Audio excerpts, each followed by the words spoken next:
cover. All right, guys, amazing. Welcome to, I feel like this today in my mind, it's kind of like the free all the sessions that we have. And you guys are quite, should I say, you guys are extremely blessed because with what we've got planned for you all in the next couple of weeks, it is a bit of an advanced pathway to all the things that we've done in the past. So I'm really, really excited for what's to come. But I wanted to hear from you all. How have you guys been thinking about this stage where we get to quite literally turn your skills into cash? Like, I want to hear from you all. How have you guys been thinking about it? How do you are you able to sort of like preempt the journey ahead? And what are you? I want to hear your thoughts. How have you guys been thinking about it? Like, this is the time where you actually go out there and talk to hiring managers.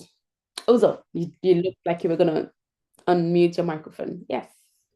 I actually was. For me, I think it's I have an open mind. Okay. I have high expectations, but you use the word preempt. I don't want to preempt anything really. I just want to um relax and soak in whatever it is that has been prepared.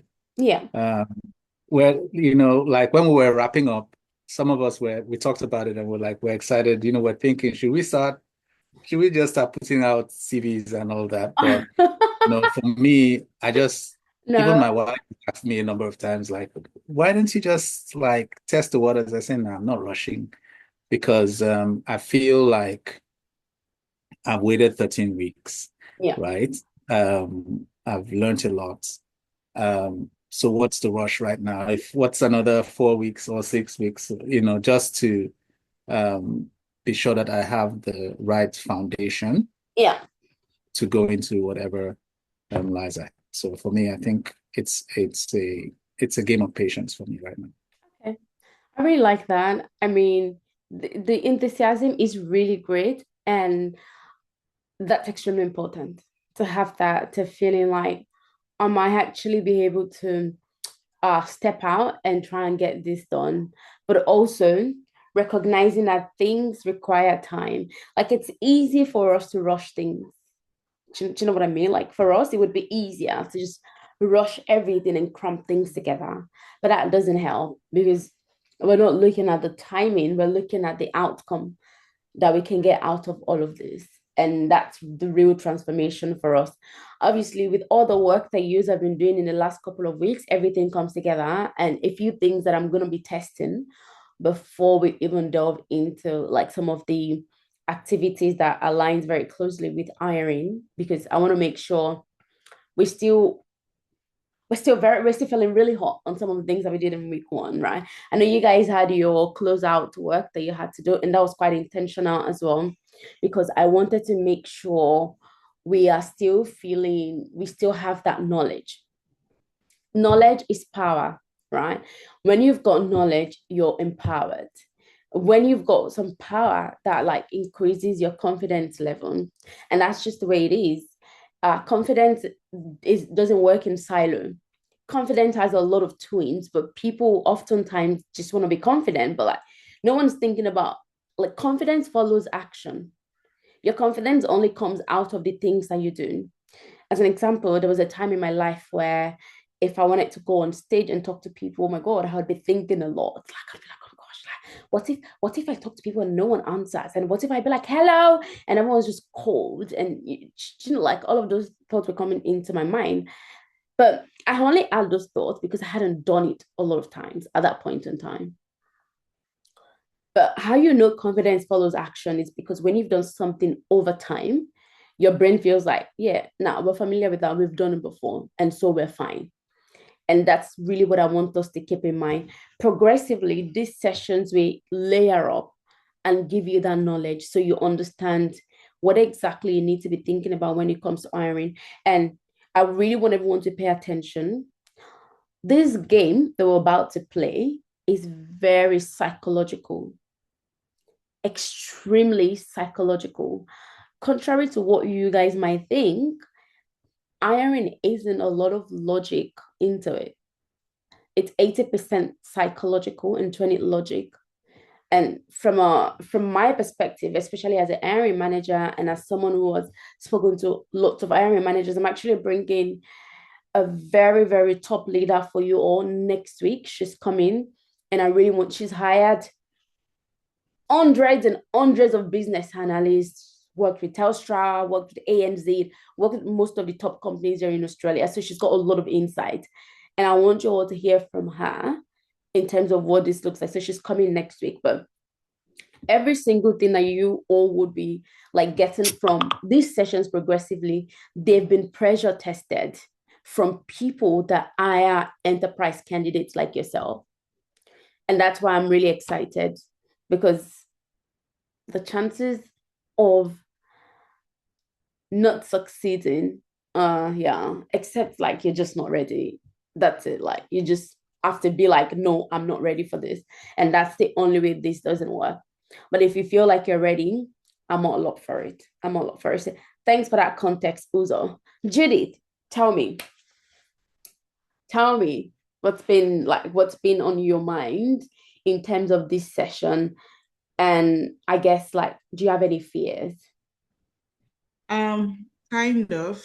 Well, the thing is, coming into this section, like if my colleagues noticed, the last class I wasn't there, and the last week I wasn't there too. Sometimes life just throws something on you that you're not expecting. Yeah. I was just like a bit overwhelming. At some point, I was like, are you sure I want to do this dollar stage now? I should just wait for the next stage, the next set, and then just join them. But my husband was like, you've worked so hard for like 13 weeks, so why not just go ahead and push through? And so with that, I just became a bit more optimistic. I was like, yeah, I'll go for it. I can do it. And hopefully I'll get it done and then very well. So it's a bit coming in, it's a bit overwhelming, but still I'm still excited about it. And because I'm sure something good will come out of it at the end of it. It's yeah. So yeah, it's just in between. But I hope I'll go through properly. Yeah. That's okay. Has anyone ever noticed that you quite literally only feel overwhelmed when there's like important things happening in your life? Has anyone ever noticed that? The only time like a lot of people feel overwhelmed might be like, oh, maybe you're writing exams, or you're trying to travel, or you're trying to get your visa application, or you're trying to get a house, or you're trying to do something. That's when we all kind of like, oh, I'm feeling so overwhelmed. When your life is nice and boring and quiet, you don't get overwhelmed. And so I associate overwhelm with growth and success, because what comes outside of that is me moving quite literally from where I am to a different space. So everything in your mind right now is to reframe it, to say the reason I'm feeling this way is because there's so many things happening right now that is going to move me from where I am to my desired state. Right. So everything there's a process, and there are consequences as well. Right. So there's a trade-off for everything. And that's how I want us to see. And if you want a high-paying job, there's consequences to it, there's effort, like being here. You could be anywhere else right now.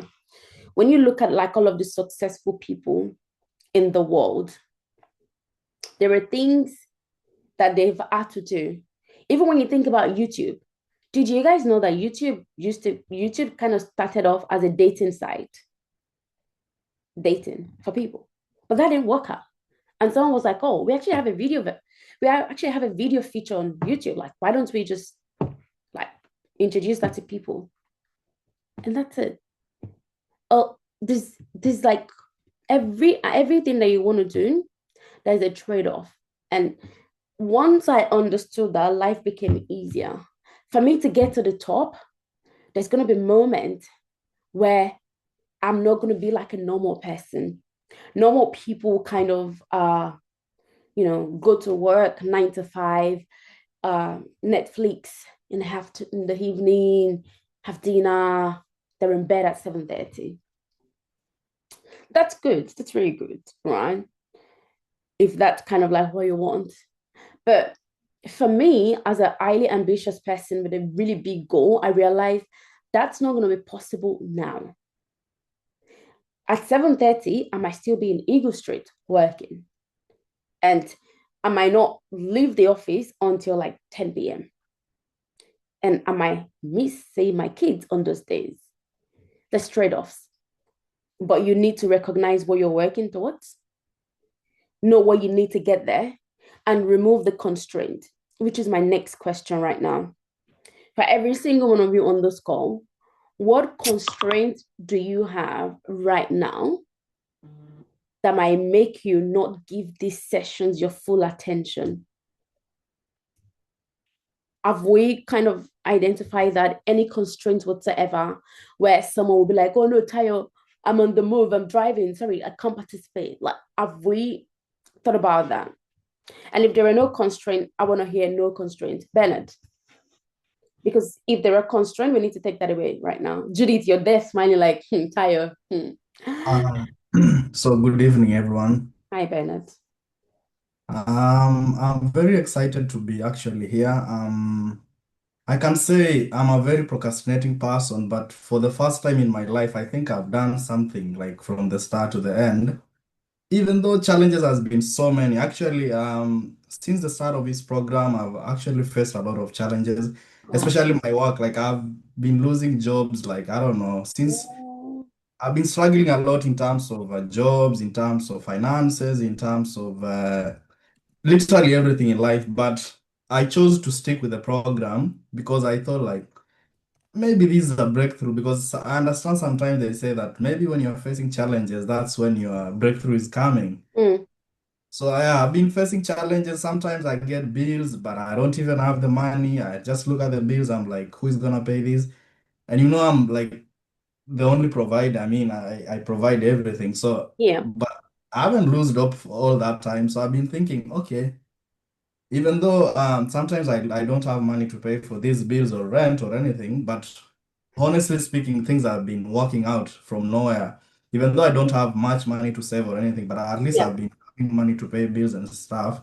yeah, But what really inspired me for this program. I was like, let me stick with the program. Let me complete it because I started it and I really was looking forward to it.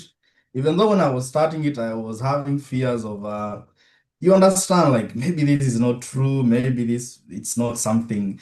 Because I remember even Ty, I started texting you last year. I was referred to you by a Kenyan lady called Faith. Faith, we used to study in campus together. yeah, Faith faith. told me that, you know what, there's a program actually I want you to join. And at first I didn't trust Faith. I told Faith, are you sure this program will work out? Is it gonna be a scam? Because I've been scammed before. Mm, And she told me, actually I've done it myself. And if you can trust me because you've known me for a long time, then try it. And right, then Faith kept on pushing me. Every time she could call me, I knew that she wanted to ask me if I've joined because I was supposed to be joining code 17, no, code 16, right, but I didn't join because I was like, let me join. But then I think earlier this year, that's when my mind was set. I was like, let me face these fears for once and for all, and let me enroll. So I talked with one of the team members from Sync Skills, and they actually convinced me. She convinced me a lot. She told me, "What are you aiming? Like, what do you want after this?" mm, And then, so when I answered all those questions to her, then she told me that, "Okay, this is the best program for you. All those questions I've asked you and you've answered. Then I think this is the best place for you to be." right, So generally speaking, I've been working as a support worker for a while since I came to Australia yeah, back in 2023. And honestly speaking, I've been drained a lot. I even don't have time for myself or even for my daughter, yeah, the family generally. So I normally feel like I need to have something consistent for myself and also something which I can build for life because I feel like working in disability, yes, we get paid as casuals, a decent amount of money, but at the end of the day, I don't really feel satisfied in my heart. I don't feel like I've learned anything. I don't feel like there's anything like there's no end goal for this. yeah, Like waking up for shifts, you have to be on your phone waiting for people to post shifts that you pick up. And it's not consistent. And even like the life in Australia right now, if you don't have a consistent job, definitely you'll suffer. Bills are here, rent is here, everything is just coming, and you don't have a consistent job. So I was like, I'm looking for something consistent. I'm looking for something I really enjoy doing. Yeah. And I'm looking for something I can be learning every day, such something which keeps me going, something which I can wake up every day being happy. Yeah. And I think SyncSkills has been the best. Yeah, so I can say right now, in terms of being ready, I can say the program has been really, it has prepared me to the best of my ability, but I still have some goosebumps. I don't know how I'll face the interview. I don't know what to say. Those are the things I'm really having fears on. But in terms of what I've learned a lot of things. So I'm hoping that whatever I've learned, I'll be transferring them, and I will know how to answer the questions and at least present myself in a professional way. So I really appreciate what I've learned for this time. And it has changed my life. Even how I respond to emails nowadays, I actually respond to emails like the way I was taught. I don't wait for emails to stay for like 1 day, 2 days. I respond immediately. Yeah. And those are the things I am proud of. So I'm hoping the program will be, the dollar stage will be good for me. And I'm hoping that I'll learn more and get more and be confident by the end of this.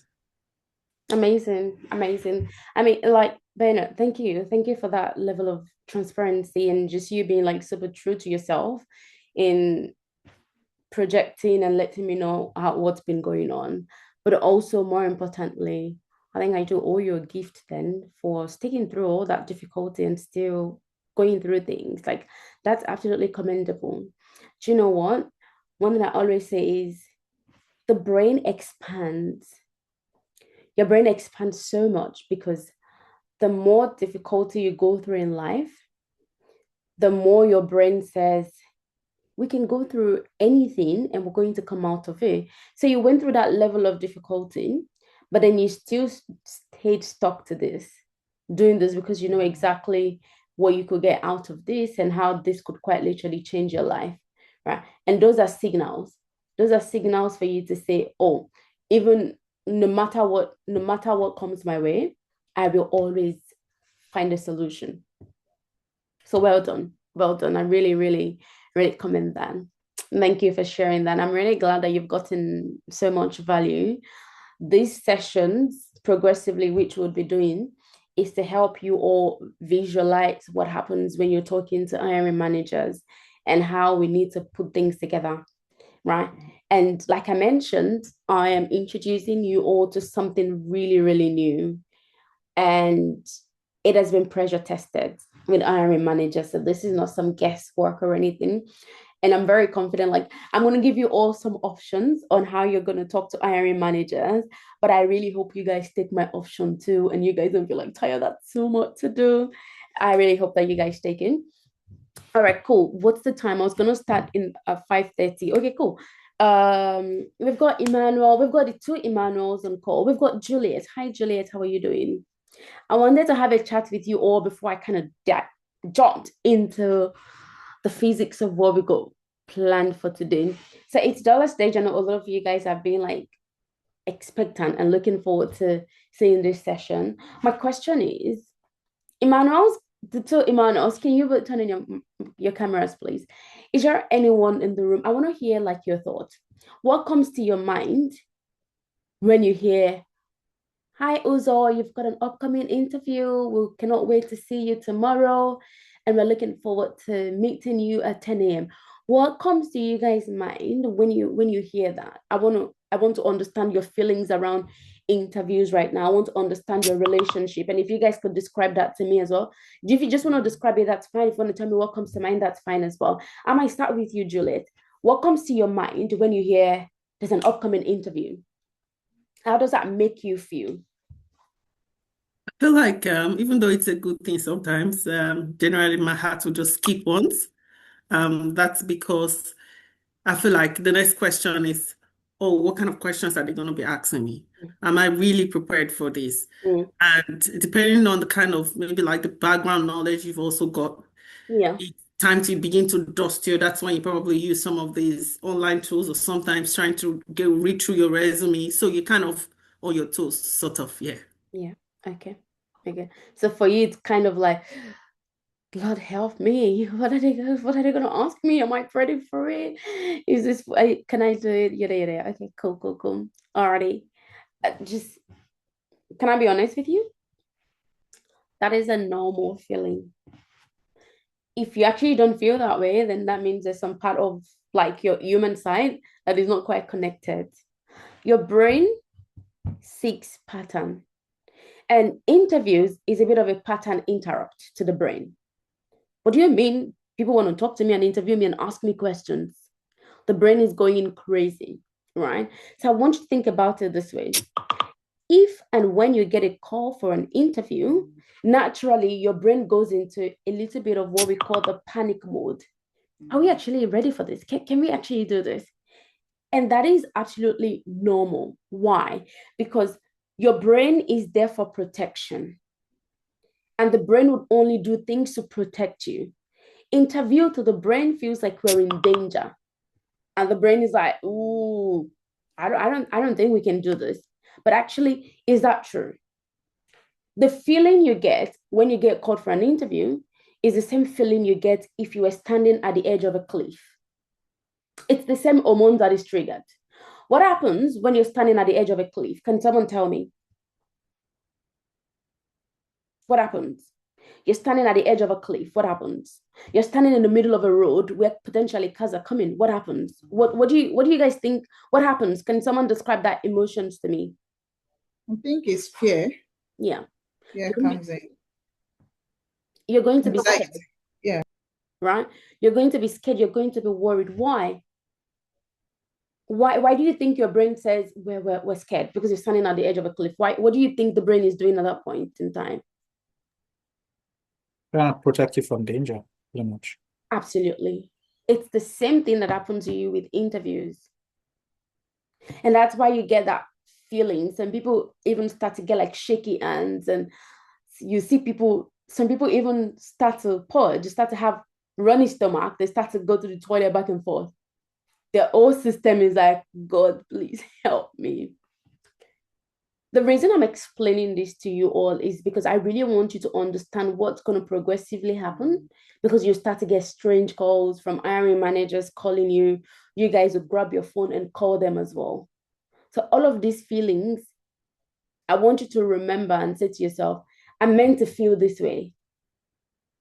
Now, what you do with those feelings is now what differentiates the people that stay stuck and the people that take their fears into an interview. Because if you go into that interview in that state of panic where you're anxious, they ask you, tell me about yourself. You might even forget who you are. Some people literally forget their own names when they're in a moment like that, because you can't think anymore. You cannot think anymore. I really want us to be like hyper conscious of that it's okay to feel nervous. It's okay to be scared when you get the first call. But I want you all to please write this down. The only thing you turn down is a job offer. You never, ever turn down an interview invite under whatever circumstance. Oh, I'm not feeling like it. Oh, I don't feel like I'm ready. I don't know. All that stuff. Please, I really want us to please write this down. You never, ever turn down an interview invite. Oh, Tayo, they called me for that interview, but I was feeling very scared. So I just told them to reschedule for 2 weeks' time. They will not call you back. You never, ever turn down an interview invite. The only thing we turn down is a job offer. Thank you so much, but I got a better offer. I really appreciate the time you guys have put into this, but I won't be going with your company at this stage. I get that all the time as an hiring manager, and it does hurt, especially when they're a good candidate. It does hurt, really, really.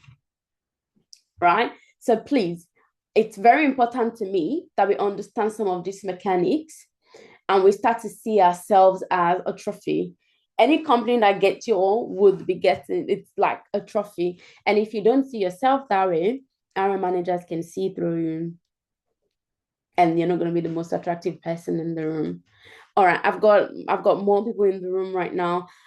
Is there anyone who would like to share? So welcome to the team members just joining. I was just going around the room and asking people what feelings they get or what thought comes into their mind when they hear there's an upcoming interview. Is there anyone who wants to share? Any other person who wants to share what their thoughts are? Just very quickly.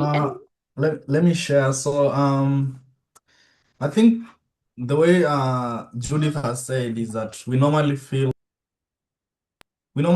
fear, and it's natural, I think.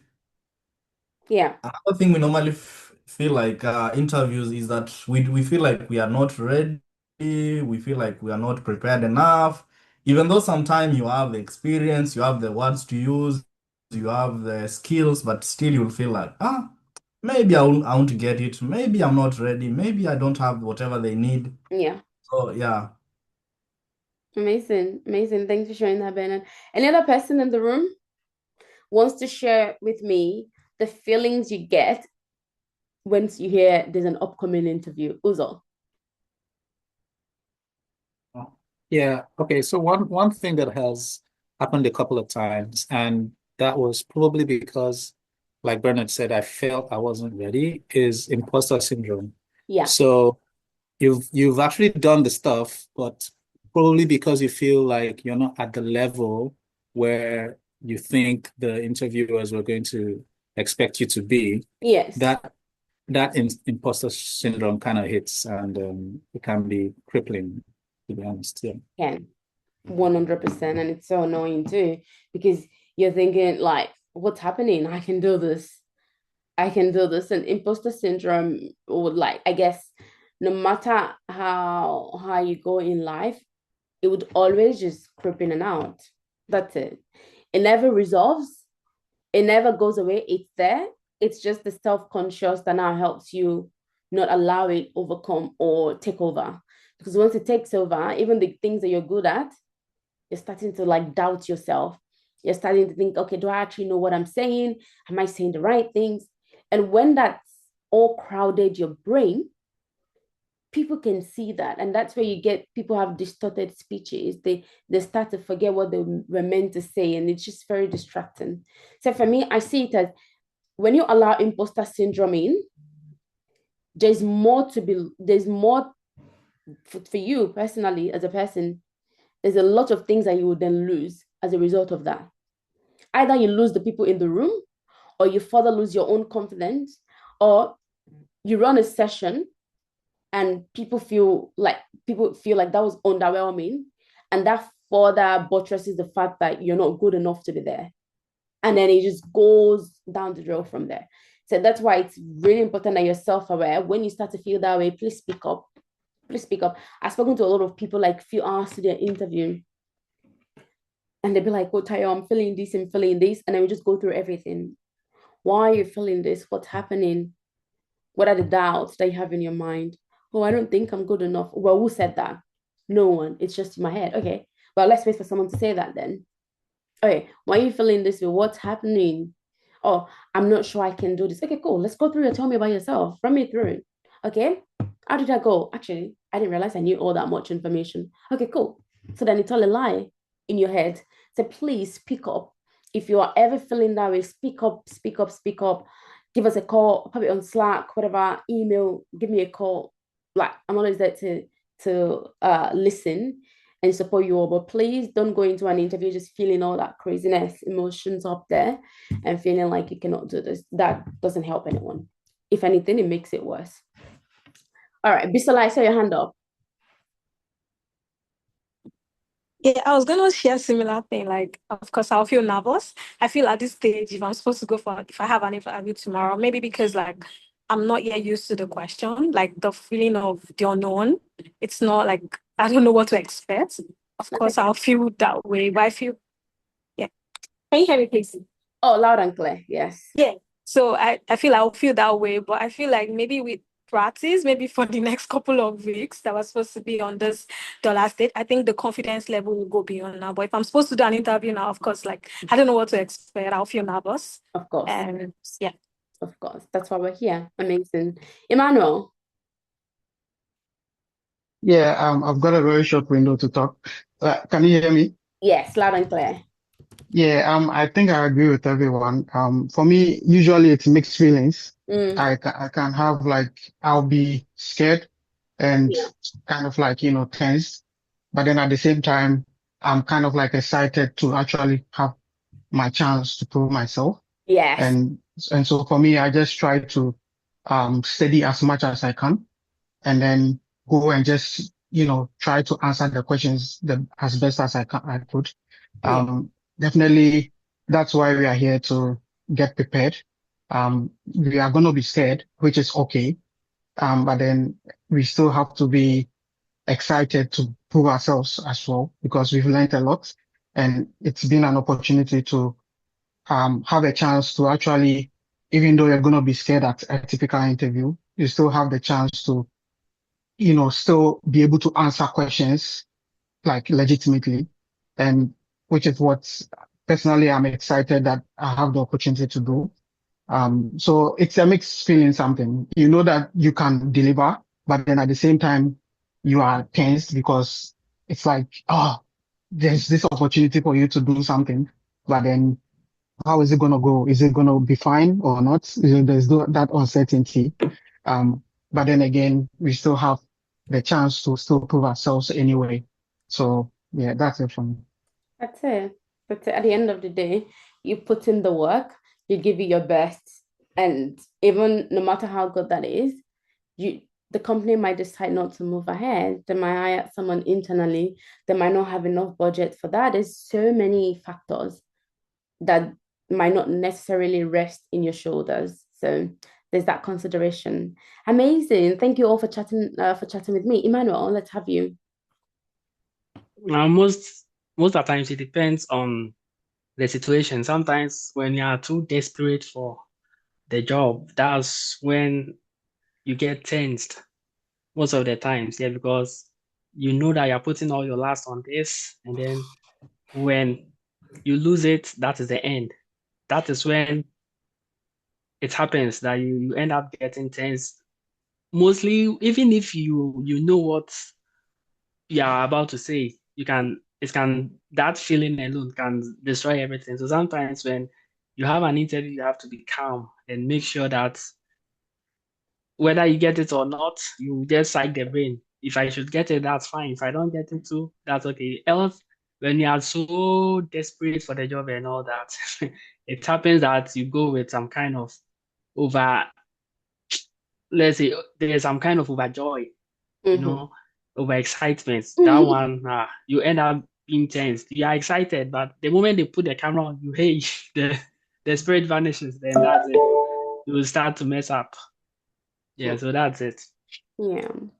Thanks for sharing that. I mean, like everyone's quite different. Some people tend to function high in certain scenarios. Some people tend to function quite lower than that in like some scenarios where they're really expectant for something. And it just really depends. I guess at the end of the day, know thyself and know how you work. And more importantly, guys, the reason we have all of these things all mapped out for you is to make sure we can reduce that anxiousness as much as possible. Now, no one could take that anxiety away, but that could be reduced. And like I mentioned, your confidence will follow the action that you take from this moment. So guys, please pen this down because this kind of details what's going to happen in the next couple of weeks. We're going to run different sessions with you all. And the first one today, I want to just focus on like the mechanics and the psychology of hiring, because I feel like once you all understand what happens in the back end of hiring, everything would make sense for you and how you need to position yourself as a candidate and how you need to see yourself as a trophy, as someone they actually need. Okay. And I'll explain what I actually mean shortly. We're going to have different sessions where we also walk you through, where we dedicate to how you answer the oldest and the most popular, most asked question in an interview. can you tell us a little bit about yourself? That question is very old, yet a lot of people jinx it because it's kind of like a nightmare. But it doesn't have to be, and it wouldn't be after all the work that we're going to do together. The second question in an interview asks you, what's your portfolio? What project have you worked on? Every enterprise that you might work with, well, some of you guys might work in an enterprise, some of you guys might work in like a small company, etc. They would want to know what you've delivered in the past, what you've worked on, the things that you've done, your thought process. And so we'll cover that as well to make sure you have at least 3 portfolios prepared that you can always speak to. In every interview, there's behavioral questions. I will explain the mechanics of the behavioral questions as well, what they're looking for, how you need to position yourself. Some of you might think this session is all about, let's just review resume and template and all that stuff. This session is not anything about just talking about template. It's to look at the nuances of what makes competent people lose out on the job that they're qualified for. Your resume, your template, all of that good stuff will get you in the door. What's going to get you hired is going to be much more than you being able to tell them you can run workshops. What's going to get you hired is your mannerism in the interview. Can they see you as someone they can work with? And that's why I've got psychology of hiring here. Unfortunately, no matter how good you are, if a hiring manager couldn't picture themselves or the team members couldn't picture themselves working with you, they will pass. And some of us unintentionally project as someone that has 0 personality in an interview.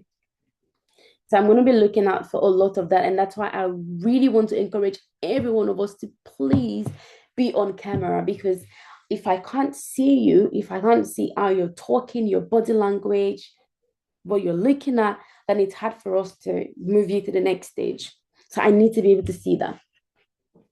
We're also going to walk through, at the end of every interview, it goes something like, Sana, amazing. Thank you so much, Juliet. It's been really great just learning about your experience today. Have you got any questions for us? Every interview ends like that. And so we're going to cover how you need to think about how you question them, the question you need to ask them, what leads up to that, and what you're trying to get out of it. Obviously, we're going to look at your resume and work on how we prepare something that's going to get you through the door. But we're also going to do something much more than that. You guys are not going to be candidates that sit on your back and just waiting for some miracle to happen. So you're going to go out there and actually call hiring managers. And we're going to work on how we do all of that, because if you really want a job in the next 30 days, that's possible. It just depends, are you actually ready to do the work? All right. I'm also going to show you all the back end of Indeed and what that looks like, what hiring managers see. I want you guys to see it. So when we're talking about ATS, it's not abstract in your mind. So you see what we see when you lodge an application, and how just in seconds I can determine I actually don't want to talk to this person because there's just no reason for it. All right. We're going to do a lot of practice and role plays as well in these sessions. However long it takes, this is not a session that we rush, okay? And when I'm doing my role play, please, you have to be seated nice, and you need to be able to talk to me. I don't mind if you have your baby in your hand, I don't really mind. Just don't be on the road or on the bus or something like that. Just be in a quiet place, just so I know that you're thinking. You guys are going to also, after this session, you would have your own prepared elevator pitch, aka how you talk to hiring managers, aka how you introduce yourself. Everyone excited? Everyone happy with that? All right, great. I see how I go with everything. That's not what we're going to do today. We're not going to do everything today, because then that's going to be rushed. Progressively, that's what's going to happen. And so once we're done with all of these sessions, you guys will participate in our 10 days challenge as well. Every day, you have to send us your pitch, and we would be reviewing every single day for 10 days. You send that to us. We will review, give you feedback. So what we're trying to do is we're creating that repetition, right? There is a lot of success that you can create when you drill down on one thing.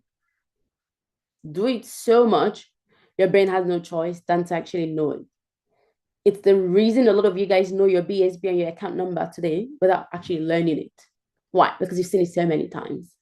You probably know your registration plate. You never learned it, but because you see it so many times, the brain registers it. And that's why we get you to do that. And so once we're done with the 10-day challenge, we then move into simulation. Simulation is where you actually get to see all of these nerves come to play. Practice, practice, practice. I want to please encourage you. Please join all the simulation sessions. Please, it's called the mock interview now. Or please join the mock sessions, please. Like if you miss anything, please don't miss those sessions.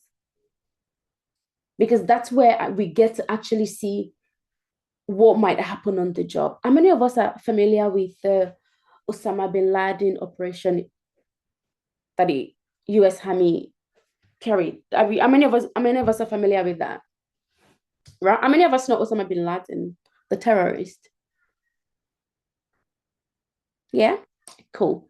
How many of us are aware of how the US Army actually captured him? Do we know the story? Do we know the story? Yeah, we all know. Okay, just Bernard. Okay, a lot of us. Yeah, okay, cool. Do you guys know that for that operation to be successful, the US Army actually had to create a mimic of Osama bin Laden's residence in their camp. Before they went into his actual house, they had been there in their camp. So they modeled the house. They did a mock-up of the house and did every single, and quite literally, catered to every single loophole. If it was in this room, someone comes from here. If it was outside, we come from here. If it was this, that. The reason I'm sharing this with you all is it's so easy to be successful, but also very easy not to be successful. If you want to be successful in life, look at the trait of people, billionaires. Look at how they think. Look at government. Look at how they handle some insane situations like that. What would make the US Army try to replicate Osama bin Laden's house before they even went there? It was because there was no chance at failure for that operation. They had to succeed. So desperate times call for desperate measures. The other day, I was moving recently and I was looking at my transition note. Just like you all, I saw that I had written more than 150 questions down. I wrote it with a green and a pink pen. And I'm going to take a photo of it for you all after this session. 150 questions catering to different scenarios that they might ask me. I wrote it in my words using the I language, including putting the place where I would take a pause, in brackets, pause, in brackets, laugh, smile, the way I'm going to do it when they call me. I'm a visual person. And so when I write in different pen colors. It's very cheap. You can just get one from Kmart. And so I wrote all the questions down in a way that it looks so beautiful, easy for me to see. The reason I'm saying this is because if you want to be super successful, it's not going to just come by, let's just see how we go. I knelt down, wrote 150 questions like with my hand and wrote exactly how I would say it if I ever got asked that type of question. The part where I need to smile, the part where I need to then go back to being straight-faced, the part where I need to do a bit of a chuckle. All those things, I put it there, all those nuances, because that's what gets you the job. All right. So those are the things that we'll progressively do. When you get your, when you start to get calls for interview, we also support you as well. In case you're feeling, oh my God, I'm feeling a bit, I don't know what to expect. I'm needing some support. We do actually offer extra support as well before you attend an interview. And we've even done crazy sessions with some people, even overnight time, because we want to make sure everyone is successful. We want to make sure there's no excuse. There's no excuse. All right. So, guys, please, can I kindly ask that we are all on camera, please? It just helps me. It helps you as well, please. Hi, Angela. How are you doing? That is great. That is I'm great. good. Good. How are you? Yeah, I'm not too bad. Thanks for asking. Is everyone happy with the plan that we've got? Everyone's happy with that? Oh, Can yeah. you- Yeah? Cool. Amazing. As promised, I'm going to start with the mechanics of hiring.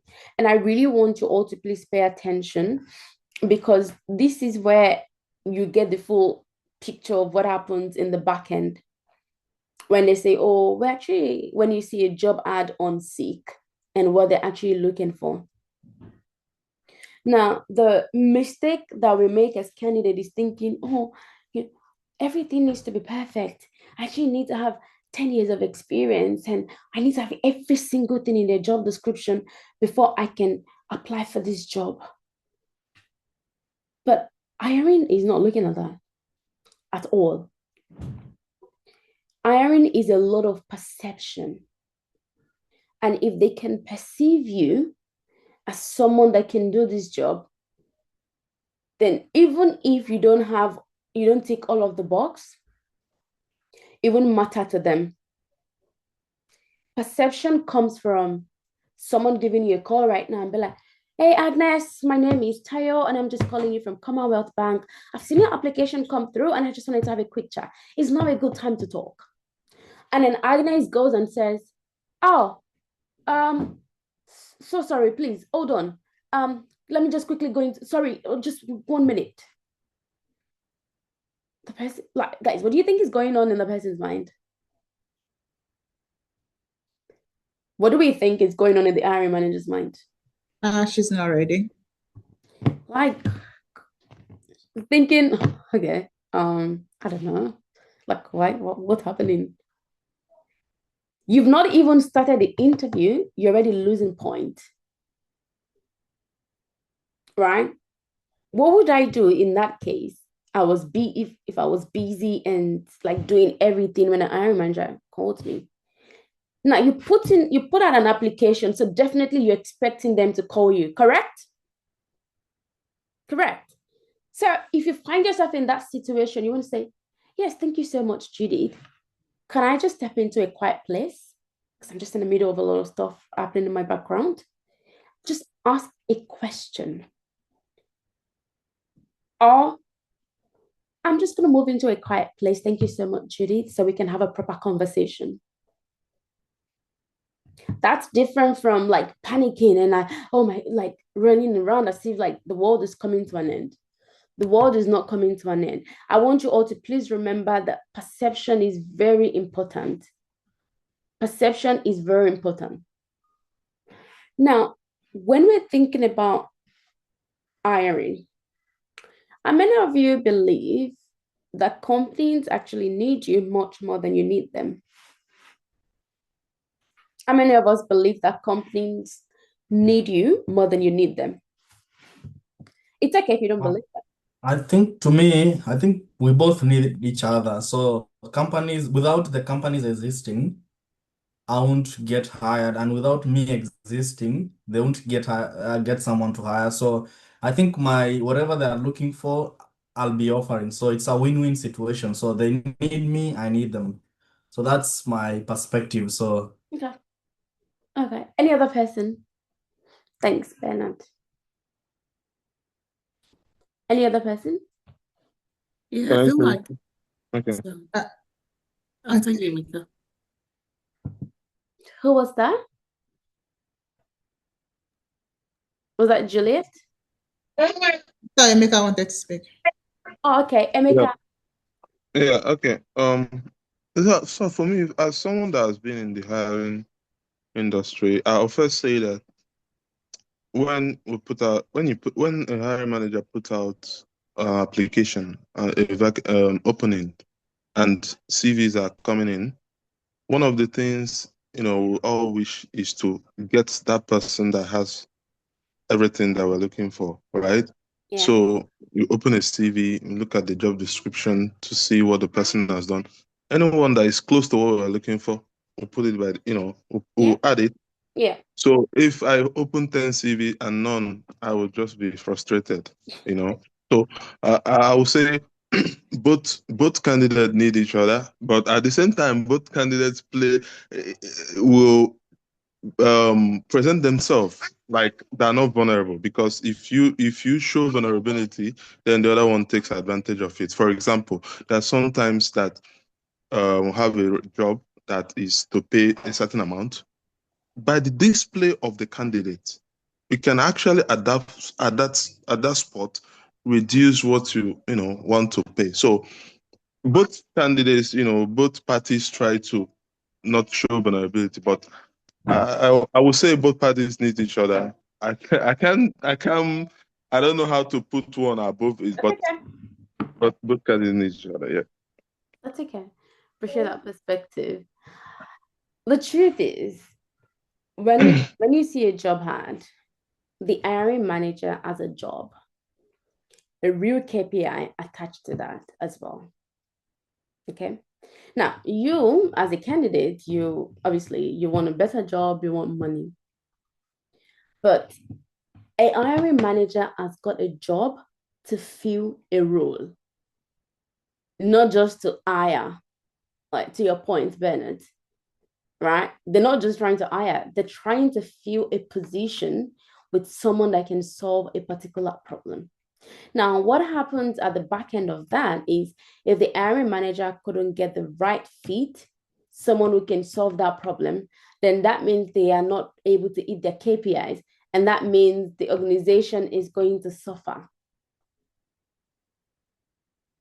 So technically, companies need you more than you need them. So from my lens, as a founder, when I'm hiring people, I'm frustrated. If I go through like 10 people and they're not what I'm looking for, I'm like, oh my gosh, what is happening? I need to fill this role by Wednesday. And a few times when I've hired people and they've been like, oh, Tayo, I was actually looking for something local in Sydney or something. So unfortunately, I won't be able to proceed. And a really, really great candidate, that hurts. Like that disrupts your day. One is not more important than the other. But honestly, the hiring manager is praying that you're the answered prayer. That's the point that I'm trying to get out, guys. When they call you, they are actually hoping that they can bring you on board. Because if you don't have this perspective, you're going to think they're doing you a favor. They are not doing you a favor. They're only doing their job. They're trying to eat their KPIs. They're trying to make sure they don't let their boss down. They don't let the company down. Because if they can't get a good person, then they can solve the problem and then the company runs into an issue. So it's safe to say they need you more than you need them. Because that's someone's real job that they're unable to meet. The real KPIs that they're unable to achieve. Real business problem. For every single time a role is not filled in a business, they are losing money. Simply put. Losing money, losing productivity, losing a lot of stuff. One person doing three people's job because the hiring manager couldn't fill the role. Team, are we together? So, because when you understand it from their lens, you go to interviews with your head up high. Like, I've prepared, I've done the work. Actually, you need me.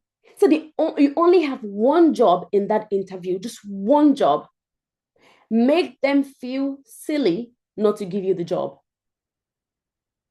That's the only job that you have. And so you're not going to make them feel that way when all you do the entire time is being scared, being nervous. When a hiring manager gives you a call, it's because they feel like this person has got potential. Let's validate by hearing from them and bring them on. So if you would put in all the work they were saying, every single thing they were telling you right now, you would be that candidate. But when there's a role to be filled, it's because there's a problem that we're trying to solve. Recently, I've been trying to actually hire for a social media strategist for my personal brand. And now the problem in there for me right now is I don't want to be doing socials, thinking about all the strategy, because I'd rather do all the strategic work. I don't want to be doing all of that by myself. I just want someone take that pain away and do this. And now the hiring team and ThinkSkills, they're going through like 50 applications. Still, no one meets the requirement. And for every day I don't have a social media manager, there's a lot of time that goes into social media. I'm losing a lot of stuff by not having that role filled by the hiring team. So if we spoke to someone today and they were good, they will get hired on the spot. So we go into those interviews hoping and praying that this person can do the job. And I can assure you that's the same thing for a lot of hiring managers. I've spoken to them from most of the top companies here in Australia, Telstra, My Great Bank, Auto and General, they all have the same experience. But for candidates, when you look at it from the outside, it's like, oh God, please let them just give me this job. I have to do this. Yes, when you do your work, they will offer you the job. But you need to remember that the reason they hire is to solve a business problem. So they're looking for experience, they're looking for skills. They want you to be able to step into that. For every time you see a job ad, there's a problem that exists. For every time you see a posting on LinkedIn or wherever, there's a problem or there's a revenue stream that the business wants to unlock. And so, as a candidate, how then do you position yourself as someone that can get this work done, as someone that can deliver the result to them or for them? So that's the job that we have as candidates. Are we all together, team? Please give me a yes or ask me any questions as we go. We are together. Is this all shaping up in our minds as well on like the role, how we need to position ourselves? Is this all shaping up in our mind? Yeah. Because it's important for us to have this context. Do you know how sometimes you hear some people talk and in your mind, you might feel like, oh my God, this person is not even as smart as I am. But see how confident they are in what they're saying. Have you been in a room where someone is saying something completely incorrect, but they're so confident in what they're saying, and you're just like, wow, that's admirable. Has that happened to anyone before? Uzo is smiling like, oh. Yes. Exactly. So if I know that these guys want to solve a problem, they actually need me, what then do I need to do as a candidate? I need to be audacious. I need to be audacious, knowing that if I would give them most of the data that they look for, if I lie to them that I can solve this problem, then they won't have a choice than to say I'm the one they're looking for. Companies are looking for highly capable people. You just need to position yourself as one. You just need to position yourself as one. Right? So I already kind of explained this. When you don't, every single day we don't have the right hire on board, there's money that the business is losing. There's time that the business is losing every single time. So they're doing everything in their power to make sure they can get you on board. Why do you think you see some job listings for 40 days? Given sometimes they just ghost jobs, right? Sometimes they just ghost jobs. They have to put it there by law, but they already know what they're going to hire. There's all of those gimmicks that happen as well, especially with like these top companies.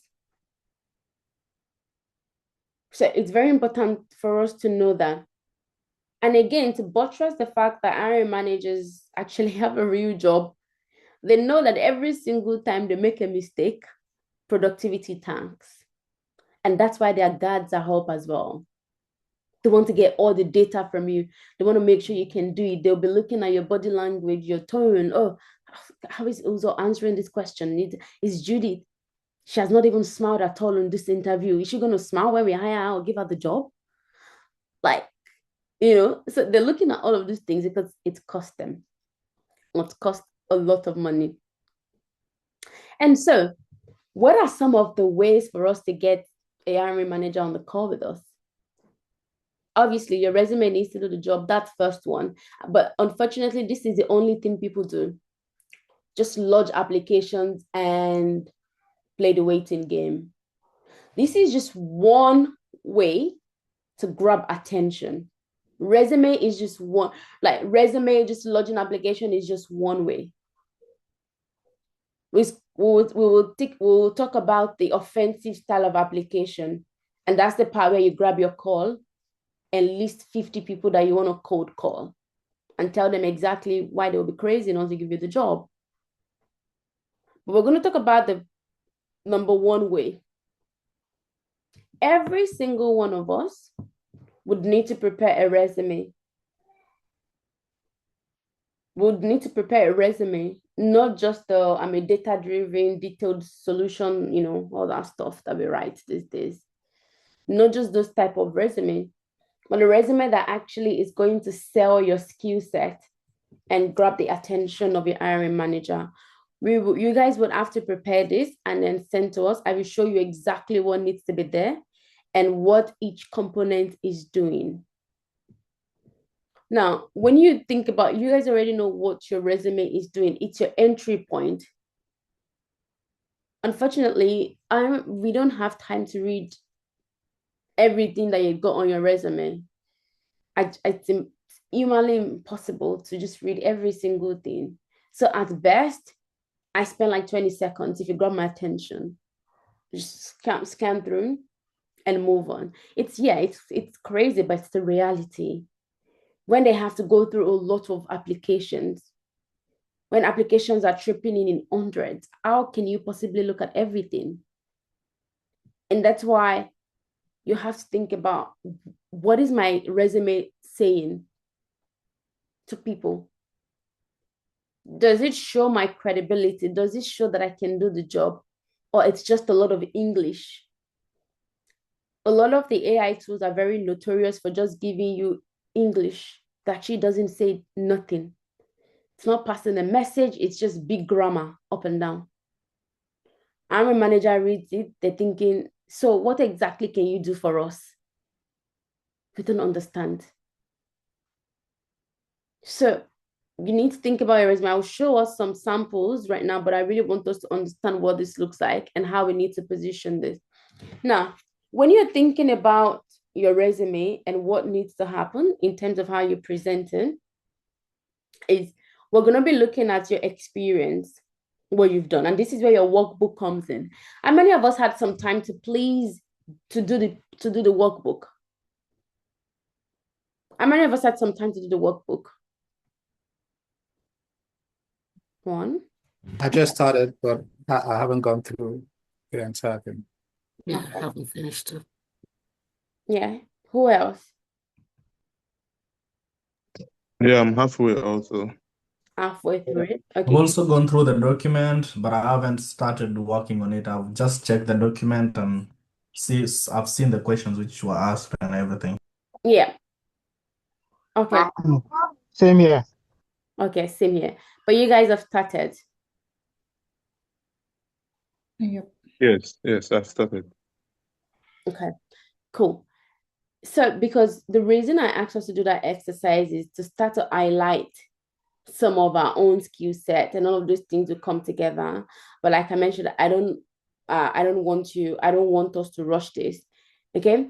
But in terms of what happens on your resume, before I show you like different types of resume and what we need to look out for, is the fact that your resume needs to tell them your experience, what you've done. And this is the tricky part, guys. This is the tricky part.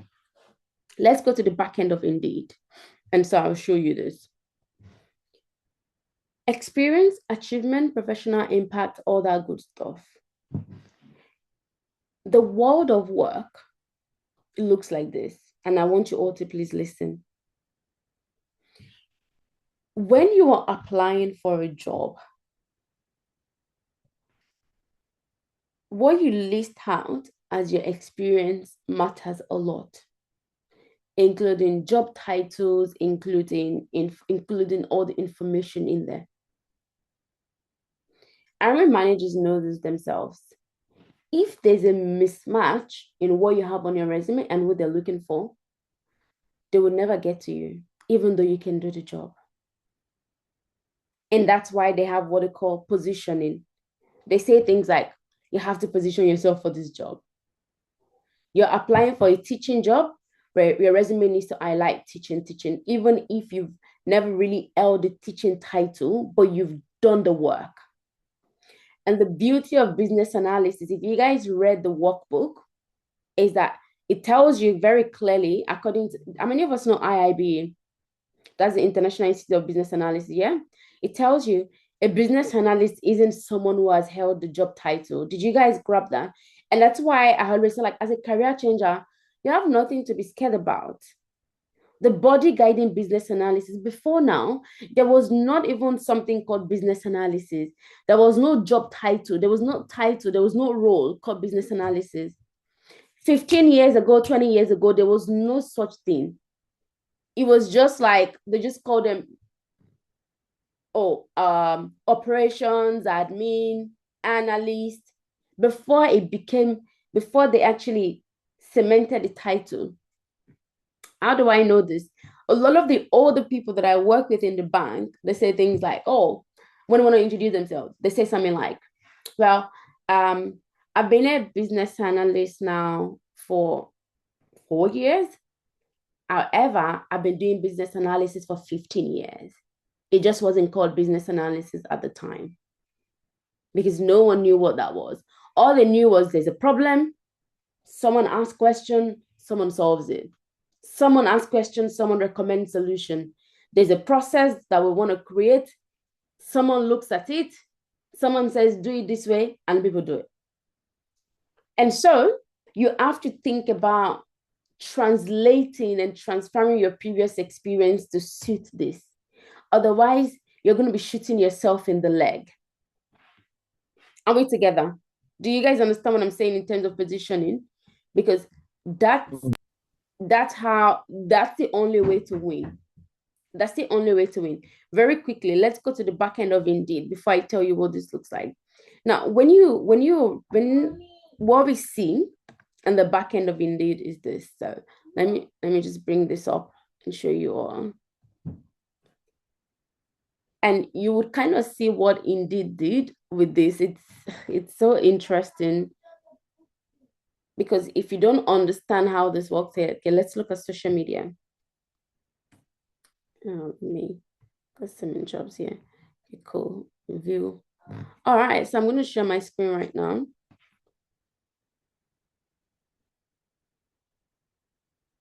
Okay. All right, here you go. So this is the back end of Indeed. This is what hiring managers see when they're talking to you.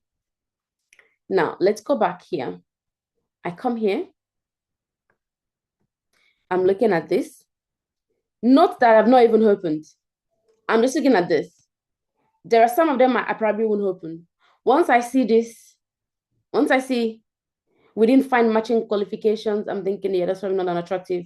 We didn't find any matching qualifications, they're telling me, but I'm not going to check them first, right? Now, this person, what role is this? Social media manager and content creator, right? And I've said CBD. That's what I'm looking for. Someone that can work in the CBD. Now, let's look at this person's application as an example. When they put a screening question and you don't answer it, this place goes blank. And so you're instantly a rejected candidate because you didn't answer the question. And ideally, this is what I want to quickly read. What are they saying to me and all that stuff. Now, guys, I want you all to be the judge of this. What role are we trying to hire for? Team? What role are we trying to hire for? Social media manager. Okay. Let's look at this person's experience. Look at what they've written. I'm a uni student. I'm looking for a job. I have a passion for creating art. I'm eager to learn. Hands-on experience. I'm a quick learner, great with people, open to roles, social media, whatever. I'm available. Okay. Now, I want to look at what they've done before. Guys, F48 team member casual. Does that tell me anything? Okay. Nope. I Nope. spend a few more seconds in there. Hospitality, took food. Does that tell me anything? No. Right. Mismatch. Yeah. And then they then pop this one here sparingly after I've read this and I've bounced. Gone. That's how much it takes. And I only need to press this X. And in 3 days, they're going to get rejected. I rejected them today. They're going to get it in 3 days' time for an application I never looked at. That's how quick this happens when they are reviewing your work. Especially when the AI tells you we didn't find any matching qualifications. I don't feel attracted to open it. I don't feel like I need to open that. Customer service, volunteer. The reason I'm showing us this is if there's a mismatch between this and this apply to, you're instantly unattractive, even though you can do the job. Can we all see where positioning comes in? Please, guys, I need a response. Yeah. Yes. So because I hear things like, oh, but Tayo, I never officially held the job title, but can you do the job? Have you solved problem? Have you improved processes where you were working? Yes. It's a yes. So because I'm looking at this makeup artist, Telstra shop, volunteer. What am I looking for? I'm looking for a social media manager. Nothing tells me like there. So instantly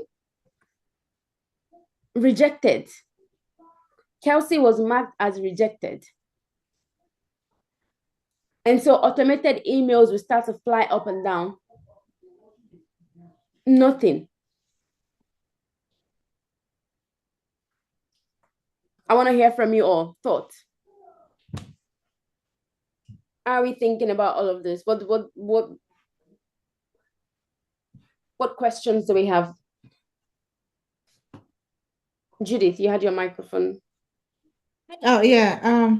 To me, it's like it's an eye opener because it's good when you see the back end for like as you are a hiring manager, you see the back end. We don't say it. And if we don't have this information, we might probably repeat the same mistake. So I think like based on what you just showed us, what I could say for the other person, why probably they started putting, you know how they ask you when you put your what's it called, your experience, you want to start from the oldest to the latest. So I'd probably the way they arranged it, so before they got to the point where they had the bit of experience that's related to what it's needed, you lost interest and then you closed it. So like in the way we present the experience, to put the one they need first, like so it's first catchy to them, and then other experience that comes a bit. So that matters a lot. So I think that's what I picked from there. And yeah, just the positioning, how you present the experience matters. I think so. Absolutely. You gotta use the reverse chronological order, which I'm gonna show you all very soon. All right. Thanks, Judy. Angela. Yeah, I'll say yes again with Judy. I'll say it's really an eye opener because I remember doing my resume sometime and then I did that reverse, but a friend told me no, use your current role, start from your current role, and then like so if it's 2026, start from 2026, then you go reverse one until the last one, like the ones that you did years ago. And what she told me was that even when you are putting in the resume and then maybe they are looking, as you're looking for a content, a creator, I should look for roles that are linked, like related to that,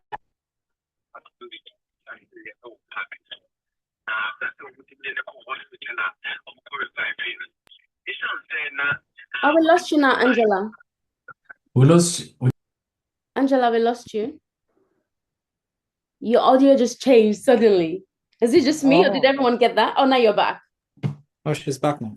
Yes, you're back. You're back. I'm back. Yeah, you're Great. back. Yeah, so it's really an eye opener because looking at how we do our resume, maybe even you put in roles that are not even linked to what the hiring manager is looking for at all, and that will make them reject you as well. So thank you for this. Yeah, absolutely. Absolutely. Because if it's not relevant to it, they're thinking, I want to what I a business analyst and you got freaking disability support worker on them, thinking, wait, what? Like, did you miss some information in here? Or I want to get a social media manager and I'm seeing retail casual stuff. I'm like, okay, this is you definitely got the memo wrong. So it's you have to position yourself for what you're after. Hiring managers know that. It's the game is the game. Emmanuel.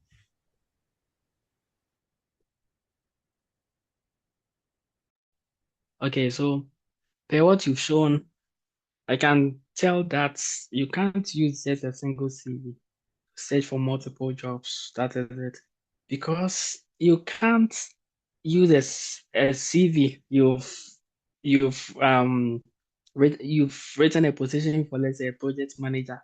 Then you are using that same CV to search for a job which says business analyst.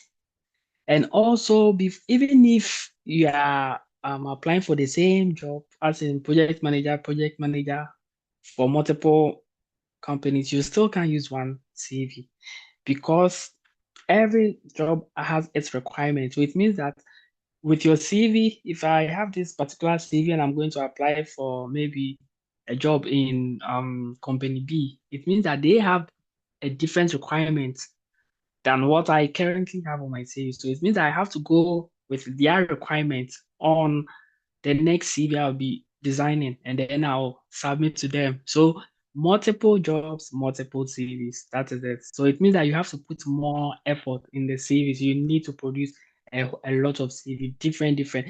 If you've seen the job advertisements today, it means that the current CV you have to change it, the requirements, and then it should go in accordance to what you've seen. That is what I have noticed Okay. at your back end. Yeah. Yeah. Yeah. I mean, like it's not that crazy because I'm going to introduce you all to a tool that you can use as well.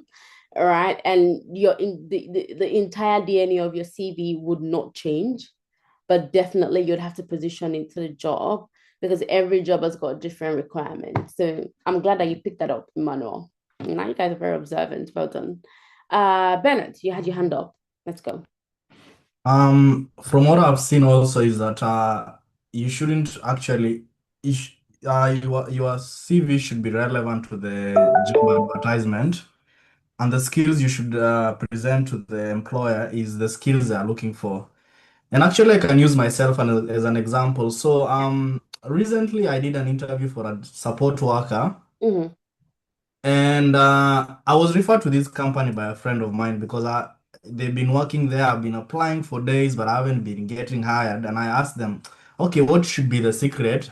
And Right. then what she advised me is that, okay, check the location they are hiring for. Ask someone who lives in that area to give you their address, and then remove your address from whatever the current resume you have, and then Yeah. put that address. Yeah. And actually, I did that, and then after 2 days, I was called by the company, and they asked me, okay, we saw you live in this area, and actually, I don't live there, but I had to lie that, okay, I live here, and then so I think that's a good example of how you can use your resume and play around with your resume, maintain whatever is relevant. Obviously, there is some things which are constant for every employer, but try and figure out how you can play around and ensure that whatever they're advertising on maybe the Seek or Indeed is actually what is contained on your resume. Because I've seen like what you've shown us is that the Yeah. AI is the one which detects. So if actually I've position my resume in a way that whatever they're advertising is what is in my resume, then obviously the AI will pick my Yeah. resume. Definitely I'll be called. So I think that's what we can learn from that. Absolutely critical, right? And even like to your point, Bernard, location is so critical. So there were a few people, because at the time I was actually looking to hiring someone that could come to the CBD. And so a few people whose application came through from Sydney, Perth, Melbourne, I didn't bother to give them a call, even though they had great resume. Why? Because I needed someone who could come to the office at least once a week. Now, or I needed someone that was in Brisbane where we wouldn't be like doing a lot of virtual conversation every single time. And so if there are people on this call and you know that you are very flexible when it comes to relocation and when it comes to exploring other states, please let your resume review that. Aisha currently works, you guys might know Aisha, but Aisha currently works with Queensland Health. And I remember I spoke with her, I said, Aisha, do you absolutely need to be in Melbourne? And she's gone, no, Tayo. I'm like, okay, cool. Let's look at Brisbane then. Do you have any friends in Brisbane whose address you can use? Because technically, that's not you lying. You're going to move anyway. It's not like you can't lie with an address, right? The reason they put there for their own comfort is to show that Tayo can actually, that you won't need to be traveling down. They don't want someone that is going to be traveling down, maybe experience some difficulties. So it's easier to just get someone nearby. And she moved to Brisbane. She just popped up. You don't even need to do anything crazy. Just Brisbane, Queensland 400. Just a city suburb or city postcode. If you know in your heart of heart that you can truly move, just find that city and pop it on your resume, because they're going to be looking at location matching as well. There are some roles where it's for them, they're thinking, oh, what if we want to have like team lunch and we would like everyone to just be able to gather together. Sometimes it's for like the simplest reasons. And then you're there losing out just because you want to put your Flamingo Newcastle address when you can actually move to different state. So that's some consideration. But guys, well done. I really like that you all picked up on some of the nuances that I really wanted to highlight. In terms of the positioning, I'm going to walk us through how we can use the tool to do that as well, and how that's going to make our jobs or our lives easier, really. Right? And when you're thinking about your resume, is forget just getting an AI gen resume. When you read that resume and you're like, why should this company hire me? And the answer is not in your resume, just rework things. Obviously, we're going to review it, but there's only so much we can review. We're going to review the first iteration that you will do, and then you continue to enhance that. And how are you going to know that your resume is answering that? I will jump on Seek very shortly and show you all what Seek looks like, Seek and the jobs, and how we're going to tear down a job and look at what they're looking for and how I want you to be thinking about it in terms of your own resume. But this is what your resume needs to be able to answer. Now, good old ATS is still being used. The applicant tracking system is still being used. To be very honest with you all, after speaking to a few, there was this hiring manager with Auto & General that I had a chat with, and I was like, oh, just for people at SyncSkills, I want to get a bit of an understanding on like your ATS, and this is where I learned this. And she's good. She said to me like, Tayo, as big as Auto & General is, we actually don't use the ATS. And that's why our application process is slow, because it goes through the human lens, every single one of them in hundreds. And the problem is, team, the person that reviews your application from the front end is oftentimes not a technical person. So what they are looking for is keywords, similarities in their job ad and your resume. We call them the signal words.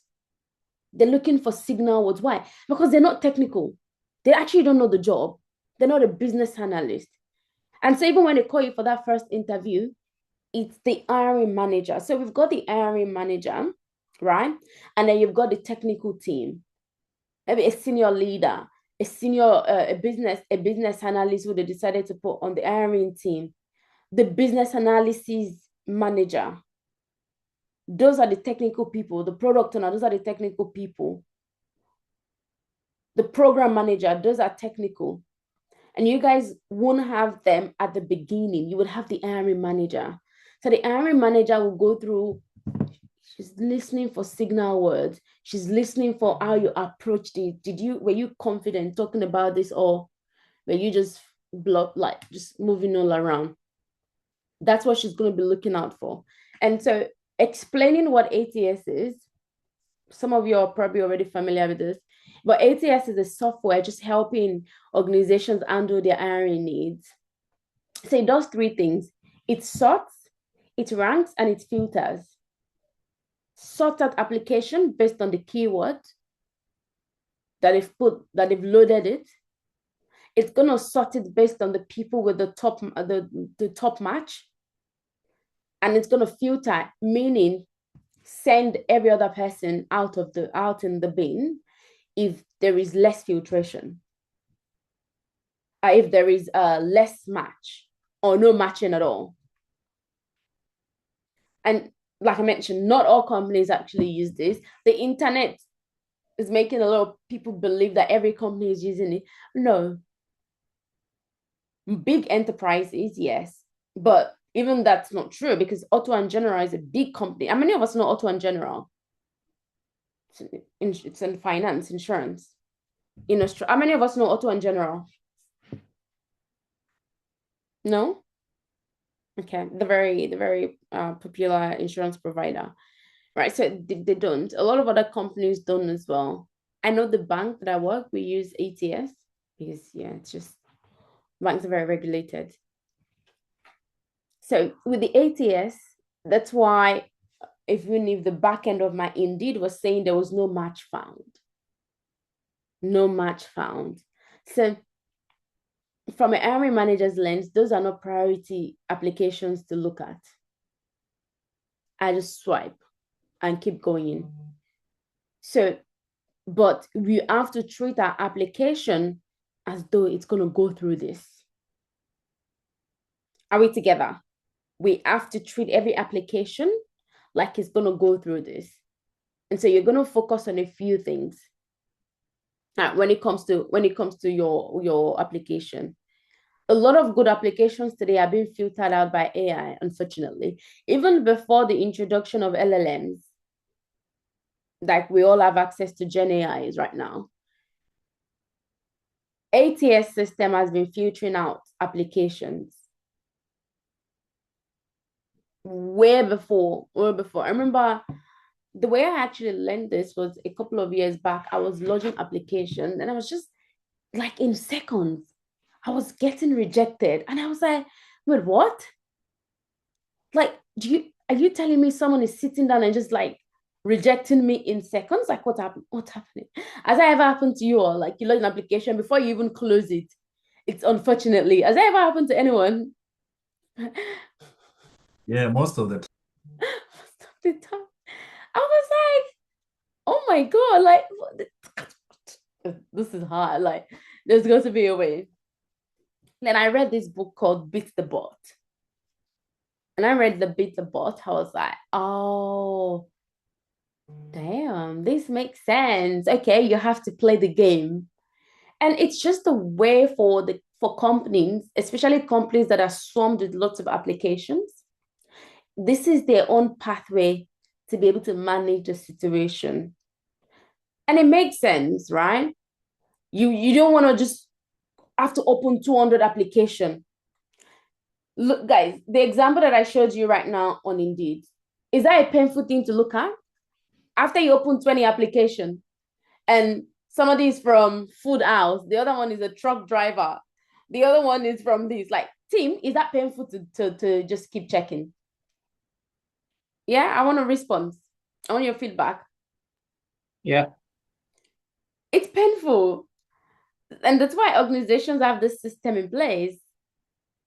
And the applicant tracking system is a software. There's different brands to it. It's just the top name for it. It's important for us to know that aside the keyword matching and making sure your resume contains the right information, I'm not saying just plug in keywords randomly in a place that doesn't make sense.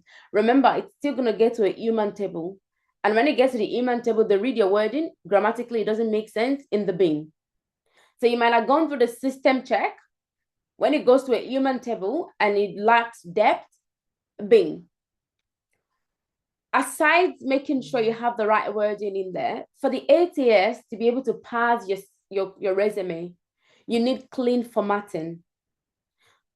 Team, this is not the time where you all become and turn yourself into graphic designer.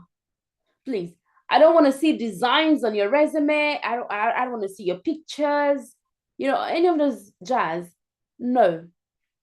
Keep it nice and simple, please. Because you're going to experience difficulty with the ATS. It's not going to be able to scan your resume. And I'll show you what that looks like practically.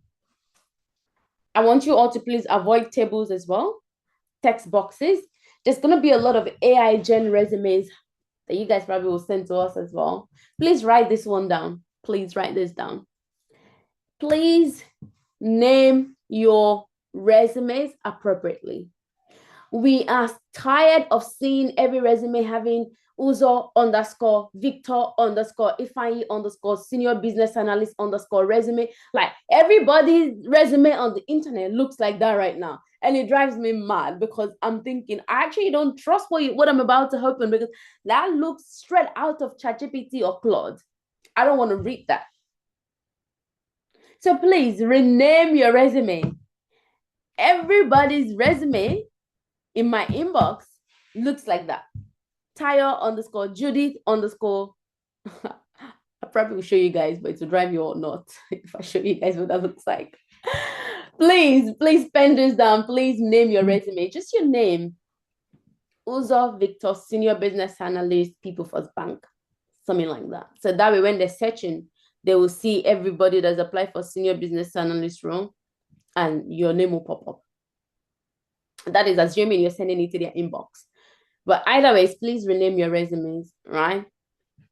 And when it comes to details in your resumes, how many of us know that when you're creating a Word doc, there's a footer and the header?